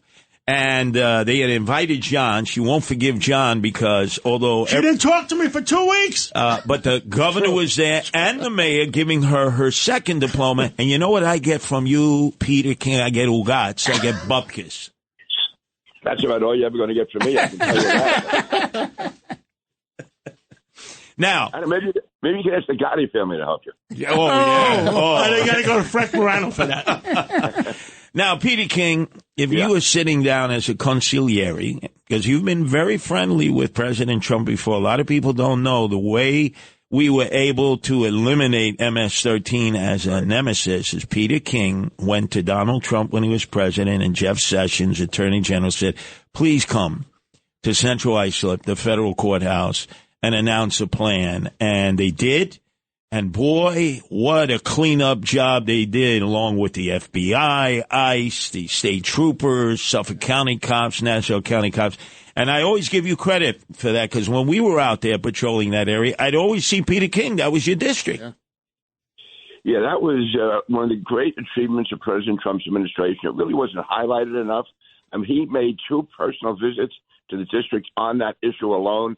The Attorney General Jeff Sessions was out there. And what he did was President Trump made it clear to the feds that this was a top priority with him. They put in additional assistant U.S. attorneys. They got ICE involved, HSI, FBI, DEA, all of them, coordinating that with the Suffolk County Police, Nassau County Police, and MS-13, which had killed, I think, murdered 25 people in 18 months. There's not been one murder that I know of in what used to be my district since then. But that was 25 murders in 18 months. It was a reign of terror. And President Trump made it clear that this was a top priority. They went in, they got it done. Now, MS-13 is still there somewhere. They're mostly underground in Suffolk and Nassau County. And if you let your, as George would know, if you let your boot off their throat, they can come back. But right now, they are pretty much controlled, contained, underground. But it was President Trump that turned that all around. Peter, I got to give you a little side story. We're in Hampton Bays, campaigning with then Andrew Giuliani, who was running for governor, a Republican primary against Lee Zeldin, the ultimate winner, and Astorino and Wilson. I said, let's stop. We went into a cantina. There were all MS-13 guys there throwing the gang signs because they own some of these places. And Andrew goes, are you trying to get me killed? You're starting fights with MS-13 in there before I even get to finish this primary? I said, don't worry about it, Andrew. Wait in the car. I'll deal with these guys. By the way, Bitcoin, I just saw it on the screen, went down 12,000 today. Wow. From 61,000 to 49,000.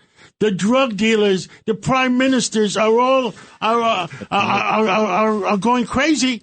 That's their money. Yeah. Absolutely. The crooked prime ministers, George. Yeah, crooked. The crooked prime ministers. We have to convince Trump. He's gotten on the Bitcoin bandwagon now. He used to be with me, John, Buffett, and everyone saying that's a crooked game. But Peter King, what advice would you give President Trump as he now takes on Kamala Harris? Yeah, first of all, the whole campaign has changed. It's no longer Joe Biden with being aged and senile and everything else. It's Kamala Harris, who, believe it or not, to many of the American people, is a new face. And she looks happy. She sounds halfway intelligent, whether or not she is. And she says the sun is going to shine for the rest of the century. Yep. Exactly. And she's going to get a free ride for the mainstream media. It's time for Donald Trump to switch the tactics. Don't be attacking her personally. Don't say that she has a low IQ. Don't say that she's not really black. That is dumb to say that. And there's Steve Moore said, why he attacked the governor? She's Bombay Indian, and all the Indian people are very, very smart people. Yep. Yeah, well, they are, obviously. And also, nobody cares about that stuff, except maybe you're right. The group's involved, and they're going to turn against you. But, again, he attacks the governor of Georgia, a state that's going to be razor thin close. He's attacking a very popular governor over the 2020 election. That's all in the past. He's got to run on his record as president and go after Kamala Harris. She is so far to the left. She was involved with groups who are posting bail for the rioters in the George Floyd demonstrations 4 years ago. Some of them ended up in charge of murder, assault, other violent crimes. She was involved in that. You can go down the whole list. Every left-wing issue, obviously fracking, universal health care, all these issues that the American people do not support. But no, we're not hearing that so long as he's going off on whether or not she's really black, whether or not the governor of Georgia sold them out back in 2020. And now with the economy going the way it is, he's got to show what he did with the economy. But also I think it's important now for a leader to show steadiness. And if he's going off all these different tangents, it takes away from that. He was a great president. He got things done. And he's got to get that record out there. Now, back to something that's very close to you, Jon Stewart, and other survivors of 9/11, their families and friends, first responders.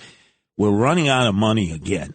We give everything to these migrants, and it's almost like you got to stand there with a tin cup in your hand. What's going on here, Congressman King? Yeah, well, the final bill we passed, I guess it was in 2019, all the actuaries, everyone said that there was going to be enough money in there till the end of the century. We appropriated all the money that was needed that we thought was needed at that time. Since then, no one anticipated the number of victims, of health victims from 9/11, and that's why the fund is going to be running out of money in several years. It's got to be replenished. This is a debt we owe to all those people and their families. And you're right. If they can find the money for migrants, if they can find all this other money that's wasted in so many places, we have to make sure that it goes to the 9/11 fund. There are other parts of the country that still fight us on that. I mean, the fact that it took so many years to get the first bill through, then the second bill, then the third bill, this went on, and now we have to get the fourth bill. Again, the last bill we thought was enough. Everyone thought it was enough. All the victims groups, the family groups, everyone thought that was enough money. It turns out that the illnesses that have come from 9/11 it's unprecedented, and not just basic illnesses that people get like prostate cancer and other cancers, but rare blood disorders. It's horrible, absolutely terrible.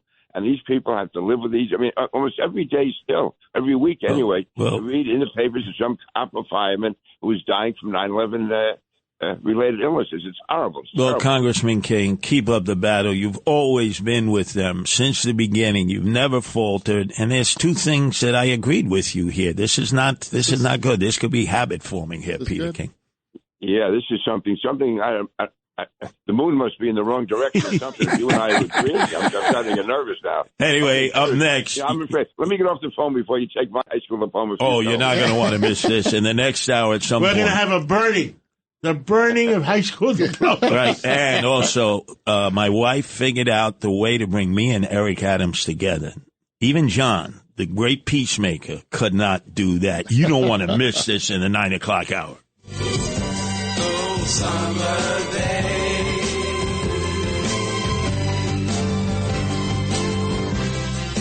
That's when I had most of my fun day.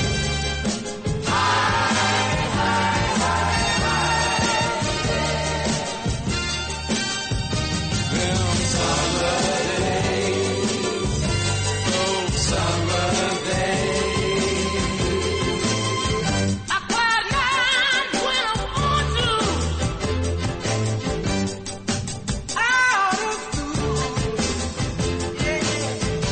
County fair in the country sun, and everything is true. Oh yeah, have fun in the summertime. Have fun in the summertime.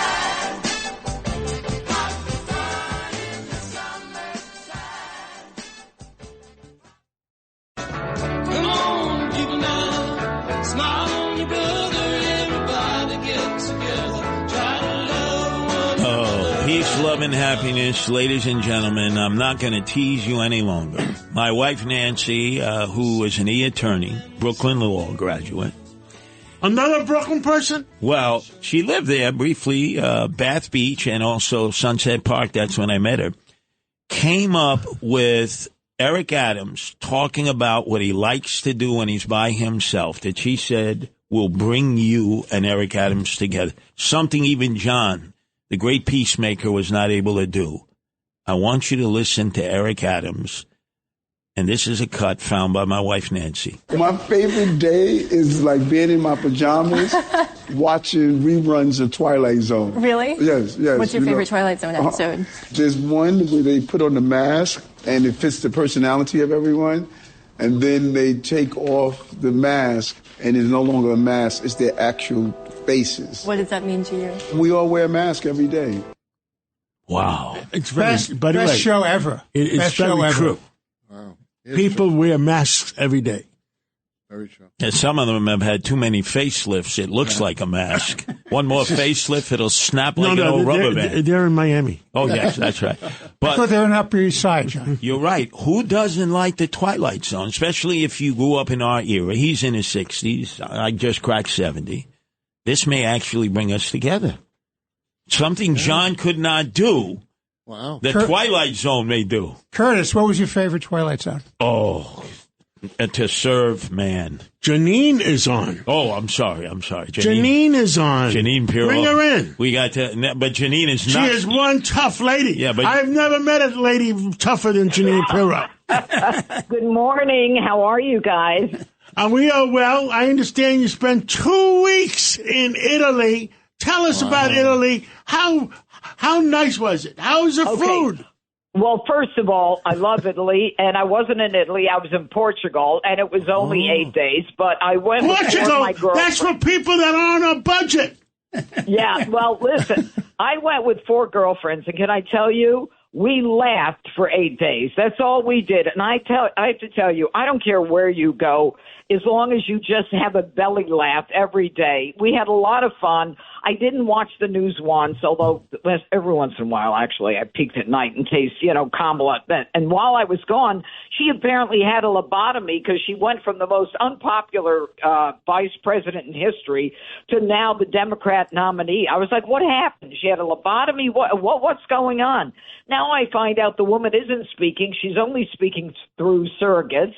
And, she may do the Joe Biden rerun from the basement, not really talking, and just win the election based upon, she's got a winning smile. Isn't she pretty? It's scary. It's really scary. And we've got, 94 days until the election? And they've got she's going to nominate 93. Shapiro. She's got Shapiro. She's going to nominate. Then they're going to the DNC. They'll have a great convention. And then we've got 50 days after that? It's crazy. All right, but other Janine, than that, I had a great time. Janine, now none of the Portuguese gigolos hit on you over there, did they? No, they you don't have to didn't worry pinch you, about right? that. See, if you would have went to Italy, they would have pinched you. I love Italy. And you know what, John? I go to Italy as much as I can. I love Capri. I love the food. I love going to Italy because you eat all day and you don't gain a pound. But I'd never been to Portugal, so I went. And I went to the Algarve, which is at the base of Portugal. And I thought it would be like the French Riviera, the Italian Riviera, the Greek coast. It wasn't. But it's being developed, so that'll be good. And Lisbon was very nice. They have an immigrant problem, by the way, a very bad immigrant problem, and it's all over the world that's happening. Exactly. I understand Germany is selling migrants to Greece. You know, nothing would surprise me anymore. It is literally a takedown of society as we know it. It's creating an unfathomable and an unsustainable burden on tax-paying Europeans, Americans, and it's all of a sudden they're trying to turn us into socialists and Marxists where if you make too much money, they want 80% of what you make. I mean, if people don't realize what's coming, then they're not looking at the news.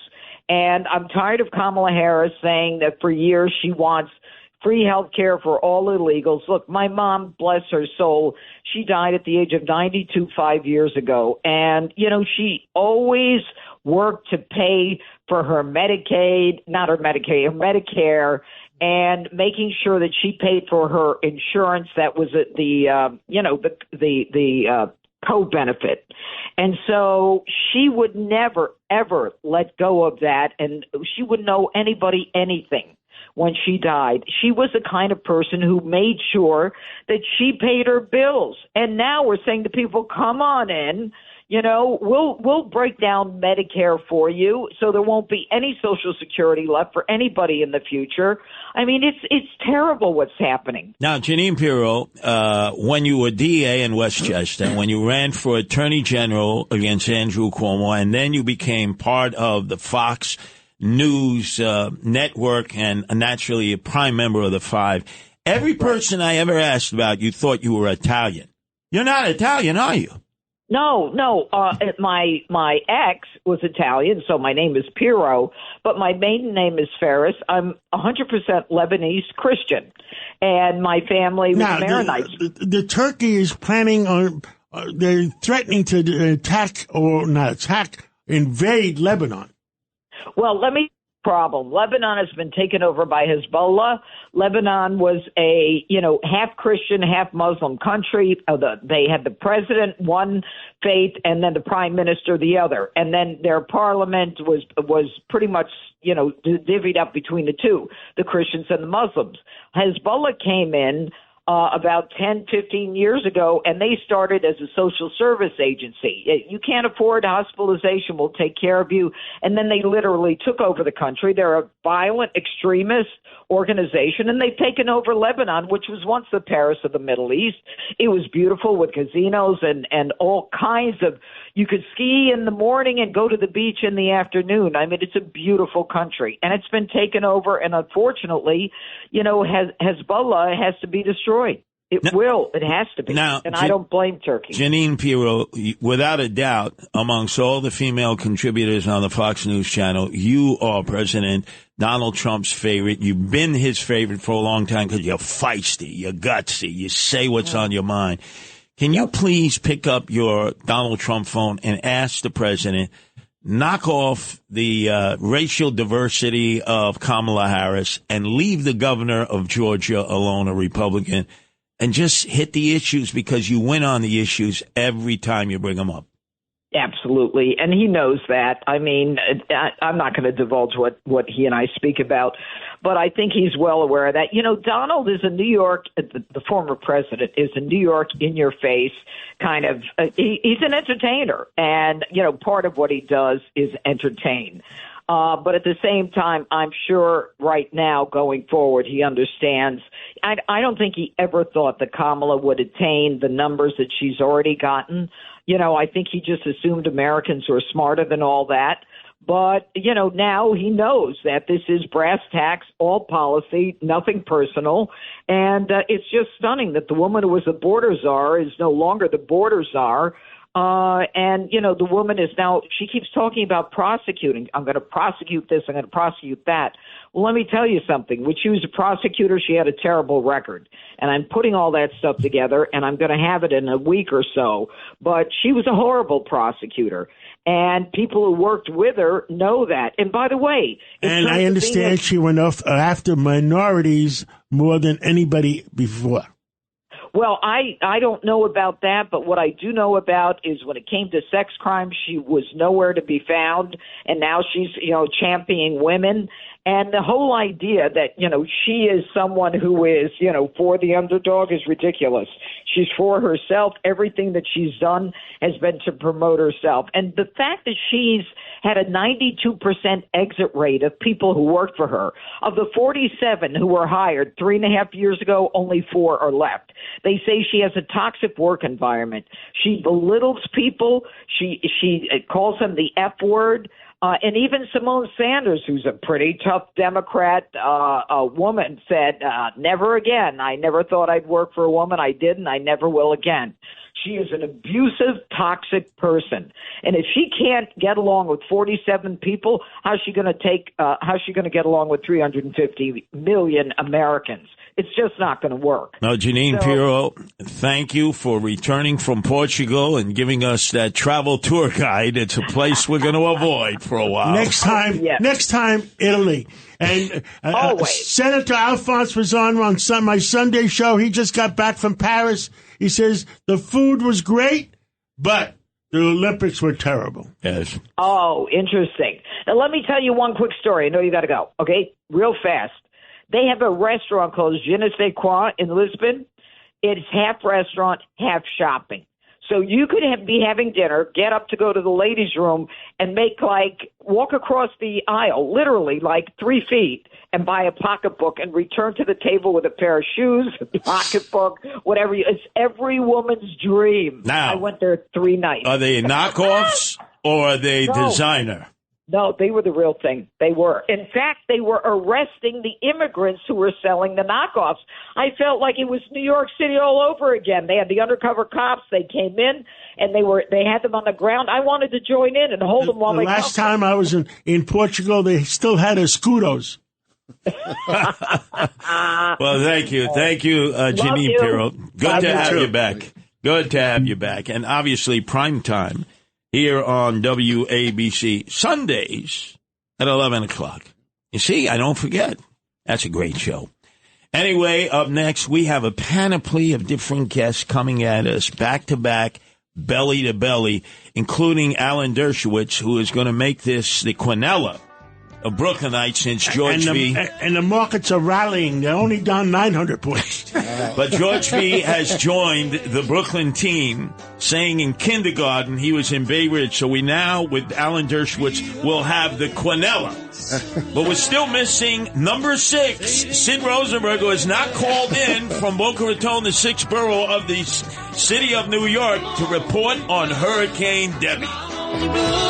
Everybody get together, try to love one another right now.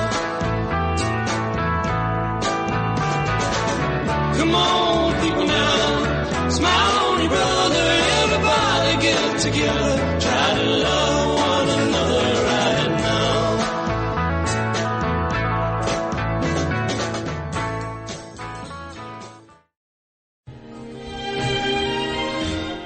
Don't know why there's no sun up in the sky, stormy weather since my man and I ate together. Perfect segue into John Catsimatidis. He's our economic expert on all things involving the economy, retail, and oil. So you've been on the roller coaster ride all morning giving us updates. What's happening now that we're close to 9:30, John? Well, the markets are about to open in the next 3 minutes, and they were down as much as 1,200 points, and now I think they're down only about 900, so it's rallying. The interest rates are going down because maybe the Fed, Powell, finally realizes he doesn't know what the heck he's doing, and it's time to lower interest rates because, the White House caused the problem by creating a war on fossil fuels or oil, and it doubled the price of gasoline. It increased the price of food by 40%. They allowed the terrorists to close down the Red Sea and the Suez Canal, and that's the reason. And he keeps interest rates high when it's his president that caused the problem. So just to the average homeowner. So maybe this is a message that interest rates will come down in September. The only positive thing to the interest rates being high, the high mortgage rates, is more New Yorkers and folks in Jersey and Connecticut are not fleeing south of the Mason-Dixon line. Because if they could sell their homes at a decent mortgage rate, they would. There was a report that people don't care and just want to leave, and they're selling. I know, but you got to get a buyer. With those interest rates, it's hard. Unless all of a sudden you get lucky and somebody shows up at your door, Russian, Chinese, Orthodox Jew, with a bag full of money. The drug dealer thing with a bag full of attaché cases, they used to call it, full of money. George, how many attaché cases did you have at the FBI? It happens. I tell you, when I was selling my twin-engine Navajo airplane 40 years ago, and we were selling it the guy showed up with a bag, with an attaché full of money. I said, I can't do that. I told him, I can't do that. You know what I gave? We gave him a deposit slip to our bank account. I said, you go deposit it.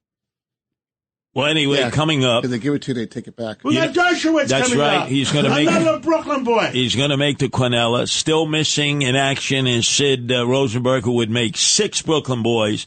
But that very economy you were talking about, Wall Street, the world markets, oil, interest rates, we're going to get an update from our own Noam Layden. Everywhere, stormy weather, and I just can't get my poor self together. Oh, I'm weary all of the time.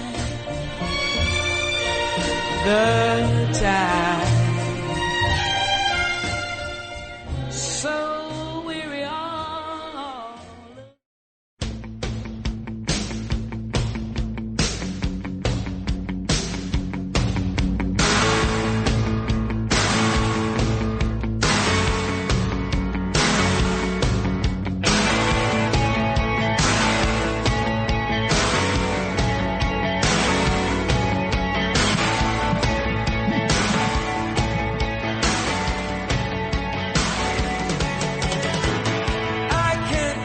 Well, we're back, and we are specializing in Brooklyn today, and we have the most famous Brooklynese person on the phone. We have Professor Alan Dershowitz, 60 years at Harvard, and I'll tell you, Professor, you are the best. What are we going to talk about first this morning? First of all, go ahead. You talked about me being famous in Brooklyn, so they put me on the Brooklyn Walk of Fame in Botanic Gardens. And some anti-Israel bigot decided to destroy my little plaque because he thought I was too pro-Israel and pro-American. So my plaque in the Walk of Fame in Brooklyn has been destroyed. I'm hoping they'll fix it, but it tells you a lot about what's going on in the world today. If they don't fix it, WABC will fix it. Good. I think the thing to talk about most today, obviously, is what's going on in the Middle East. Should Israel go preemptive? Should they do what they did in 1967? Iran is saying we're going to attack Israel. We're going to get Hezbollah to attack Israel. The United States is saying essentially, well, let them attack. We'll defend you. We'll protect you. Some in Israel are saying, wait a minute, why don't we preempt and go after the Iranian ability to attack us before they can attack us? And so that's a big question that Israelis are thinking about today. The United States is telling them if they preemptively attack Iran, maybe the United States won't help them defend against Iran. But they may be doing a phony baloney attack, like the phony baloney attack when they fired 300 drones and only one landed out of 300. I mean, whatever people believed in, that was a real attack. I mean, this is, how do they play it in Hollywood? Act 1, Scene 1, so we're down to Act 2, Scene 1. It's possible, but it's very likely, I think, that Iran will say to itself, look, we were so humiliated.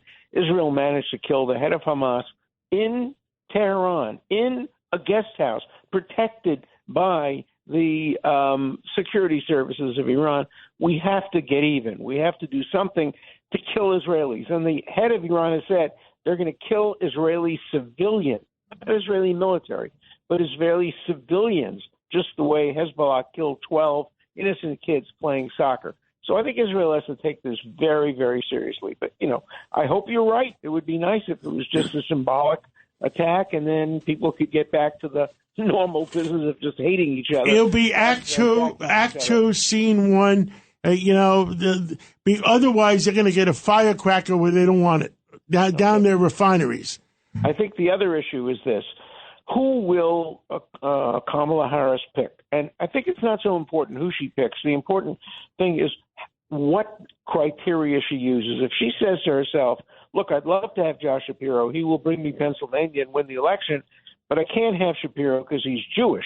And my radical, progressive, woke anti-Semites on the left of the party, people like... They said they're going to burn down Chicago if she picked Shapiro. She picked Shapiro. And then, will she submit to the anti-Semitism? Look, Shapiro's had his problems, too. He made a statement not so long ago saying that Benjamin Netanyahu is among the worst leaders in the world. The worst leaders in the world.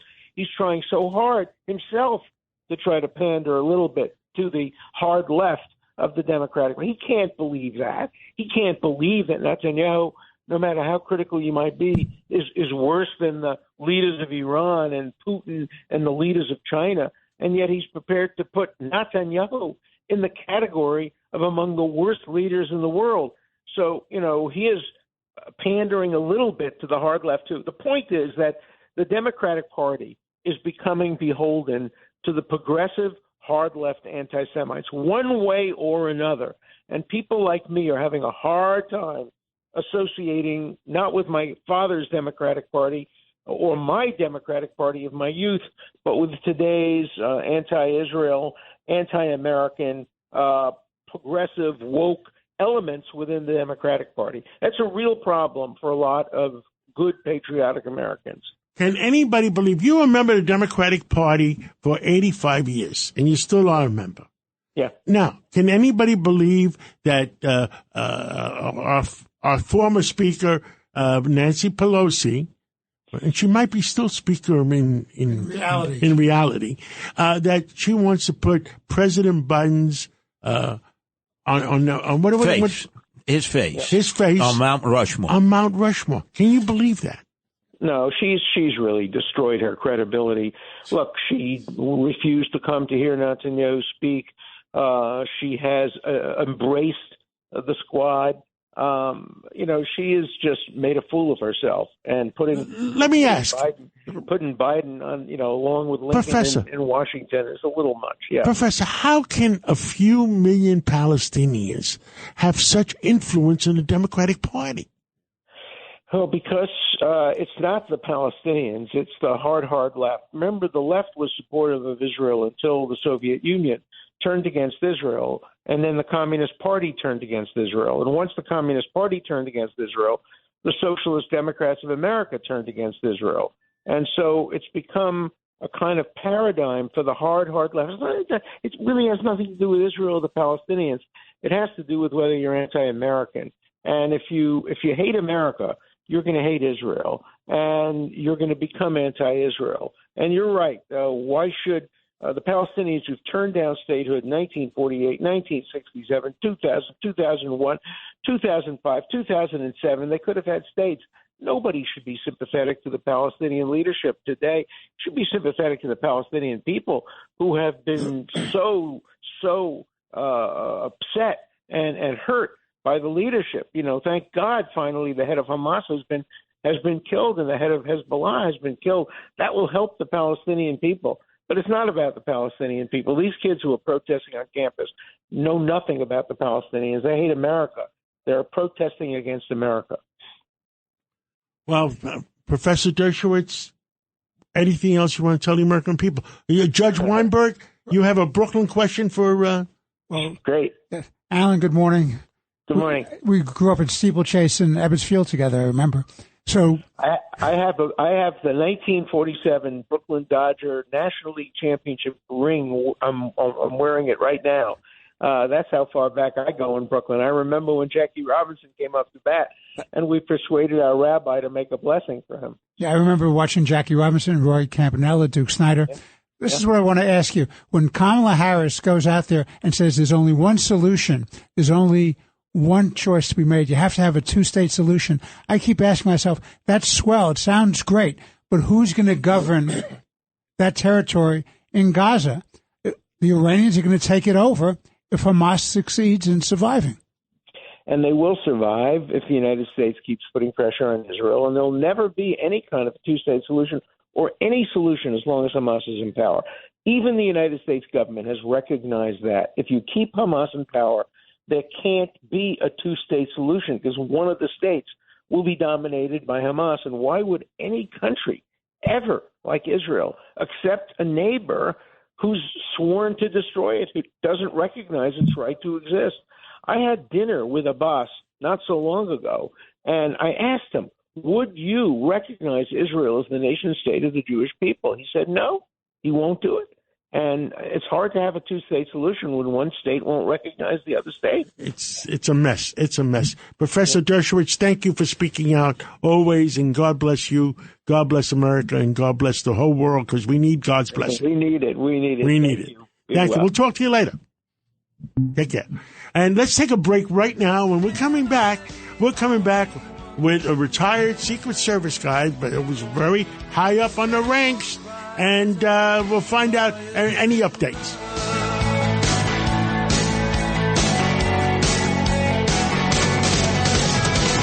God sends his spaceships to America, the beautiful.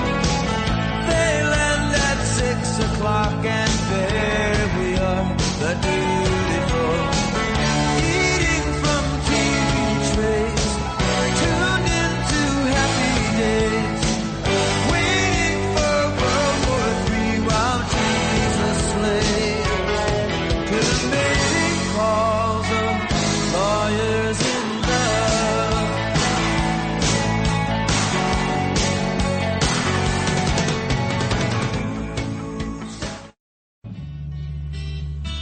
Eastern world, it is exploding, violence flaring, bullets loading. You're old enough to kill, but not for voting. Well, you don't believe in war. We're back, and now we have retired Secret Service agent Donald Mihalik, and to give us an update what the heck is going on. And by the way, Donald, we're in the studio with us, so we have retired FBI in charge of New York for 4 years, George Venezuelos, and Judge Richard Weinberg, the head of the Supreme Court for 15 years in New York. And I won't talk about Curtis. Well, what's going on? Is there any updates? We got some strange stories over the weekend, and we don't know if they're right or wrong.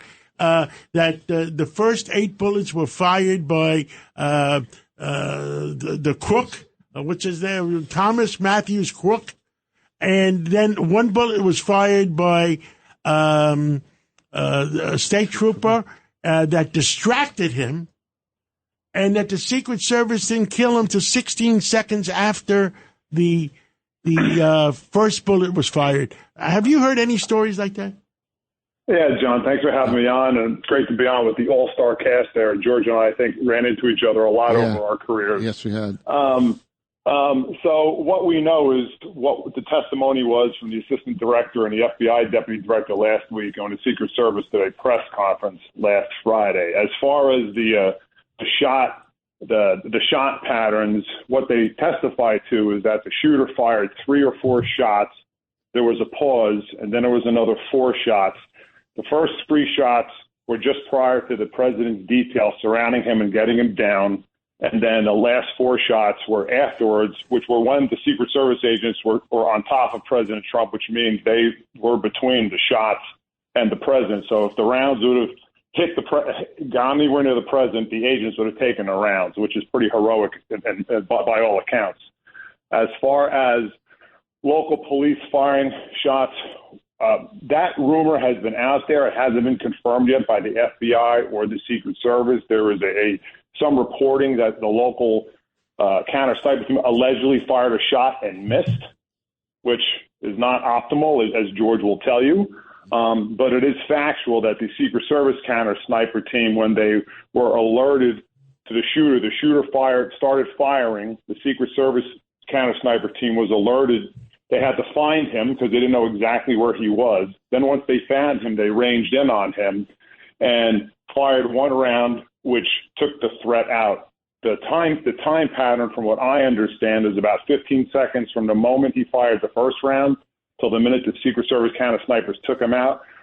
Congressman Crenshaw apparently told the Secret Service in a closed-door hearing that in all his time as a Navy SEAL and being deployed, that shot was a 1 in a million shot that the Secret Service counter sniper made, which is a tremendous compliment. Now, the Secret Service wears bulletproof vests too, so that protected them slightly, right? So the body armor that the Secret Service wears is generally standard body armor that law enforcement wears, and that body armor is generally rated to a handgun type round. Now, the tactical units wear higher level body armor, but the agents themselves, a rifle round potentially would have defeated the body armor that the agents were wearing at that moment. So heroic anyway, even if you are wearing the right body armor for a rifle round, it's still going to be pretty heroic to basically put yourself between around, somebody firing at you and somebody else to protect their lives. Oh, well, I guess the Secret Service has upped their ranks, because I was with President Trump on Friday night, and I've never seen Secret Service the way they were doing it. They checked everything.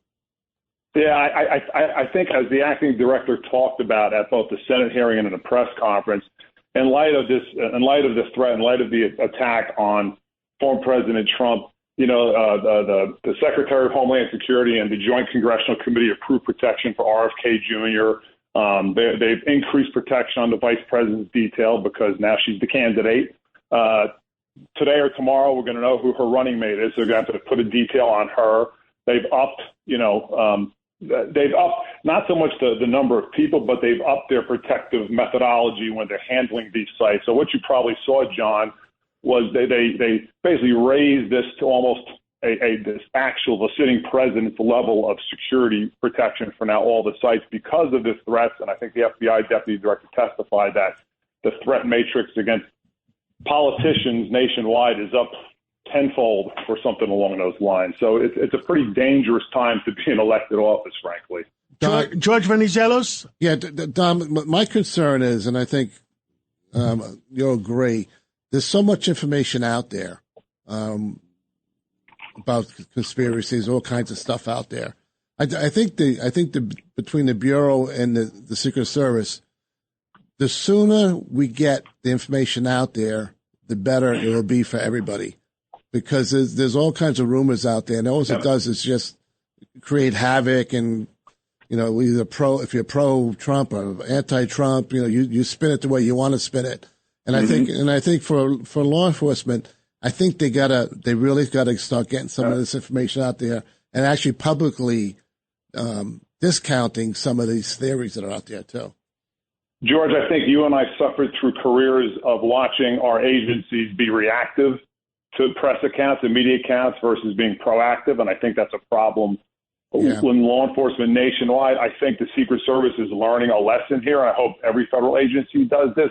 I think the narrative was established and started controlling the Secret Service and controlling what was going on, and the service found itself having to respond to these narratives versus as you just suggested, which is on points with the 24/7 news cycle and social media, is agencies need to control the narrative. They need to get out in front of these stories, good, bad, or indifferent. They need to be out in front, put out facts, give regular updates, and even if they don't take questions, at least say, this is what we know, this is what we're working on, and we'll brief you further down the road as things develop. I think that's a sea change I think federal law enforcement needs to grab hold of to make sure that the right information is going out, factual information is going out, and these crazy narratives can't get spun. Or worse, you have people in the media running to different places to create stories and oftentimes get, unvetted information that they're putting out. So I hope that both your former agency and mine learn a lesson here and do that. Yeah, because you have to understand, our enemies are feeding this social media frenzy, and they're putting stuff out there just to create division in this country, which they have succeeded. They've divided this country in half right now, and it's very scary what's happening. And they take advantage of situations and like this situation, and then they're putting stuff out, and they'll put anything out that divides us. So I think that law enforcement is going to change their tack, and they're going to get out there, and they have to, if something's not right, get out there and say it's not right. I understand you want to protect the integrity of investigations, but I think we got to change our stance a little and get a little more proactive.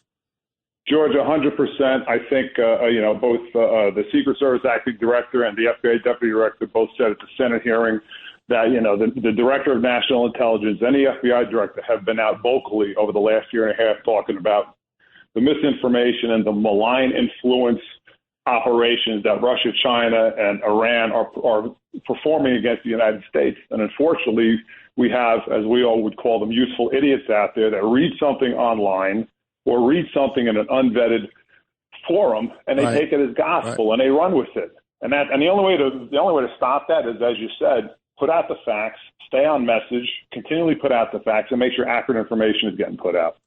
Well, we got 1 minute left, Donald. What else you want to tell the American people today?